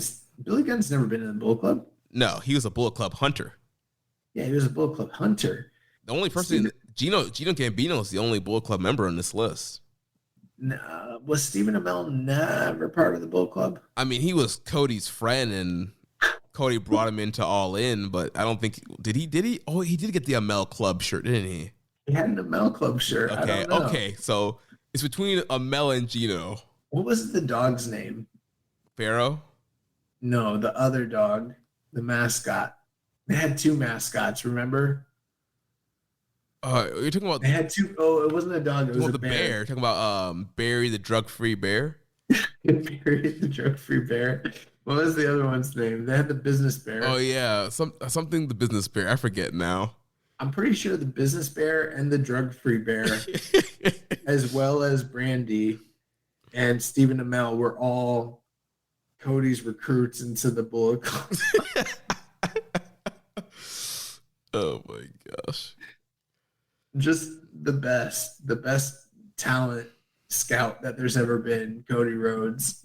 Incredible. Yeah, I don't. What is the deal with Liv Morgan? She did a 2 Sweet with AJ, yeah, and Finn. Like, she's been teaming with AJ on Raw. I'm guessing what I see on Twitter gifs, and people have been freaking out that she 2 Sweeted AJ, and everybody thinks she's Bullet Club now. Triple H 2 Sweeted AJ Styles and Finn Balor. Is he part of the Bullet Club? No, that was a click 2 Sweet. So that means that AJ is part of the click now. Sasha Banks 2 Sweeted both of them as well on screen in kayfabe. Is she part of the Bullet Club? Nah, she left the company. She walked out on Raw, so she can't be a part of Bullet Club. Okay. Bailey 2 Sweeted both of them on screen as well. Is she part of the Bullet Club? Damn, I guess so. This is stupid. Those guys aren't even in the Bullet Club. They work for WWE, where dreams die and souls get crushed. Yeah, but apparently there are legit some people out here trying to get a Liv Morgan Bullet Club thing going. So I'm upset. You know who I'm upset with? Dan and Sir Sam. Why the fuck are you guys asking me terrible questions about Liv Morgan, wasting my time on my show, the Ace podcast? Like, what the fuck? Oh man. Well, let's end here with a recommended match of the week. So last week for my excursion match of the week pick, I recommended Jun Kasai and Tomioka Hanma against Doki and El Desperado from Takataichi Mania 2.5. Yeah, I watched that just before we got on the air, and what a wild fucking match. I think it's definitely a recommended match, and it's probably a candidate for excursion match of the year. I definitely liked this better than the Jun Kasai Desperado match from a couple years ago. Although these two matches are connected in kayfabe because of the attire that Desperado decided to wear, plus the ongoing rivalry between him and Jun Kasai. But, it did start a little slow, but this was your standard spot fest. But, when I say spot fest, I don't mean like a high-flying spot fest. I just mean like your hardcore garbage wrestling spot fest. It was like, table spot after like skewer spot after guy gets dropped on like fucking, I don't know, aluminum foil cans and Lego. It was just crazy. It was just, violence for violence sake, and everyone was bleeding and there was no blade jobs. Everyone got cut open by someone else. I'm really shocked that they were allowed to go out there and do this kind of violent match just before Super Junior, like literally days before Super Juniors started, and big move after big move, big spot after big spot, guys diving through tables. If you haven't seen it, it's a spectacle. This is really, really crazy match. I liked it a lot. It brought out the ghoul side of me, it brought out my inner Den coffin, if you know what I'm saying. Yeah, this match was crazy. Yeah, it was pretty wild. If you haven't seen it, go out of your way. You need to check this match out. And they kept trying to put Doki down, and he kept kicking out. Shukasai's like, what the fuck? And the one crazy when he was like Tiger Driver Destroyer, and he like did a Tiger Driver Destroyer through a bunch of like chairs. Like it was an Adam Cole spot. It was and that wasn't even the finish. That was I know. Oh my gosh. And that was off like the second rope too. It was crazy. Those guys killed each other. Yeah, so I love this match a lot. It's gonna be some stiff competition for Excursion Match of the Year this year for sure. So if you haven't seen it, I don't know, I'm 4.5 on it. Yeah, I saw about where I went on it. I liked it a lot. Very violent. Check it out. And then your pick for recommended match of the week was Kota Ibushi versus Shinsuke Nakamura from G1 Climax 23. Holy crap, this match was freaking incredible. I had not seen this match before. You didn't know there was a first match, did you? Oh my god. I probably realized they wrestled before, but oh my god. You think I'm crazy when I say I like this match better than the Wrestle Kingdom match? After I watched it, I don't think you're crazy. Bro, I'm going the full 5 on it. Bro, that match was so... Oh, my... Bro, just the pace of the match, the counters. Ibushi was, like, unreal in this match. It was like he's still, like, kind of coming off the junior run. He's still in his junior role. Yeah, so he's doing all the crazy flips and springboards and dives and... Bro, the closing sequence where Nakamura just keeps hitting this man Kinshasas and he keeps kicking out. He kicks out a 1 off of a super Kinshasa off the top rope. Like, what is going on here? Or I should say Bomayes. I forgot this is the New Japan Nakamura. But dude, just he kept kicking out. I was like, dude, I lost it after the super Bomaye. And then he did another one. He kicked out again. I was like, oh my god! Like this man wouldn't stay down. Finally, another Bomay finally put him down. Oh my gosh, dude! This match was just.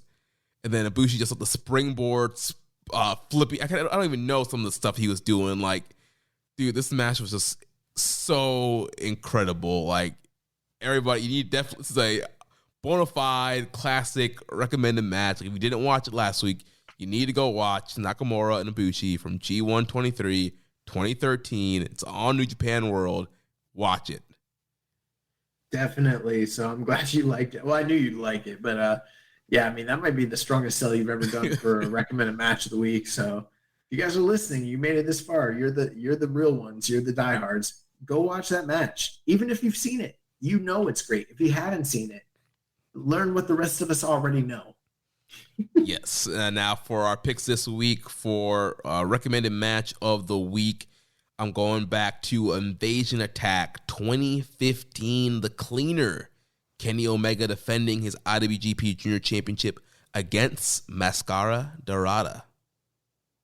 Nice. For the excursion match of the week, I have picked the Impact title match between Josh Alexander and Tomohiro Ishii from this year's Under Siege 2022. Good news, it is available on NJPW World, so that makes it even easier to watch. Nice. I've been hearing excellent things about that matchup, so definitely looking forward to watching that this week. And that's going to wrap things up for us here this week on Keeping It Strong Style. Next week, we'll be back to discuss the latest on Best of the Super Juniors 29 and give our final previews for the final show, and then potentially look at stuff coming up for Dominion as well. If you enjoyed today's show, please consider making a donation. Visit socialsuplex.com/donate and click on the donate button under the Keeping It Strong Style logo. Make sure you connect with us on social media. On Twitter, the show is at KI Strong Style. The network is at Social Suplex. You can follow me at Jeremy L. Donovan. On Facebook, we're facebook.com/Social Suplex. Also, you can find us in the Wrestling Squared Circle Facebook group, facebook.com/group/Wrestling Squared Circle. On Instagram, we're at Suplex. On Reddit, I'm the Pro Black Guy. Josh is Keeping It Strong Style. You can email me, Jeremy@socialsuplex.com. Check out all the other shows that we have here on the Social Suplex Podcast Network. One Nation Radio, hosted by Rich Latta and James Boyd. The Grave Consequences, hosted by Caleb and Maserati. All Things Elite, hosted by Floyd and Austin. The AEW Match Guide podcast, hosted by Sir Sam. And the Great Match Generator, hosted by Danny. Don't forget to subscribe and leave a rating and review.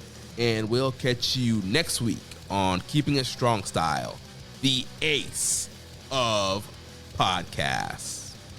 You already know, we Ichiban. Thank you for listening to Keepin' It Strong Style. We'll see you next time.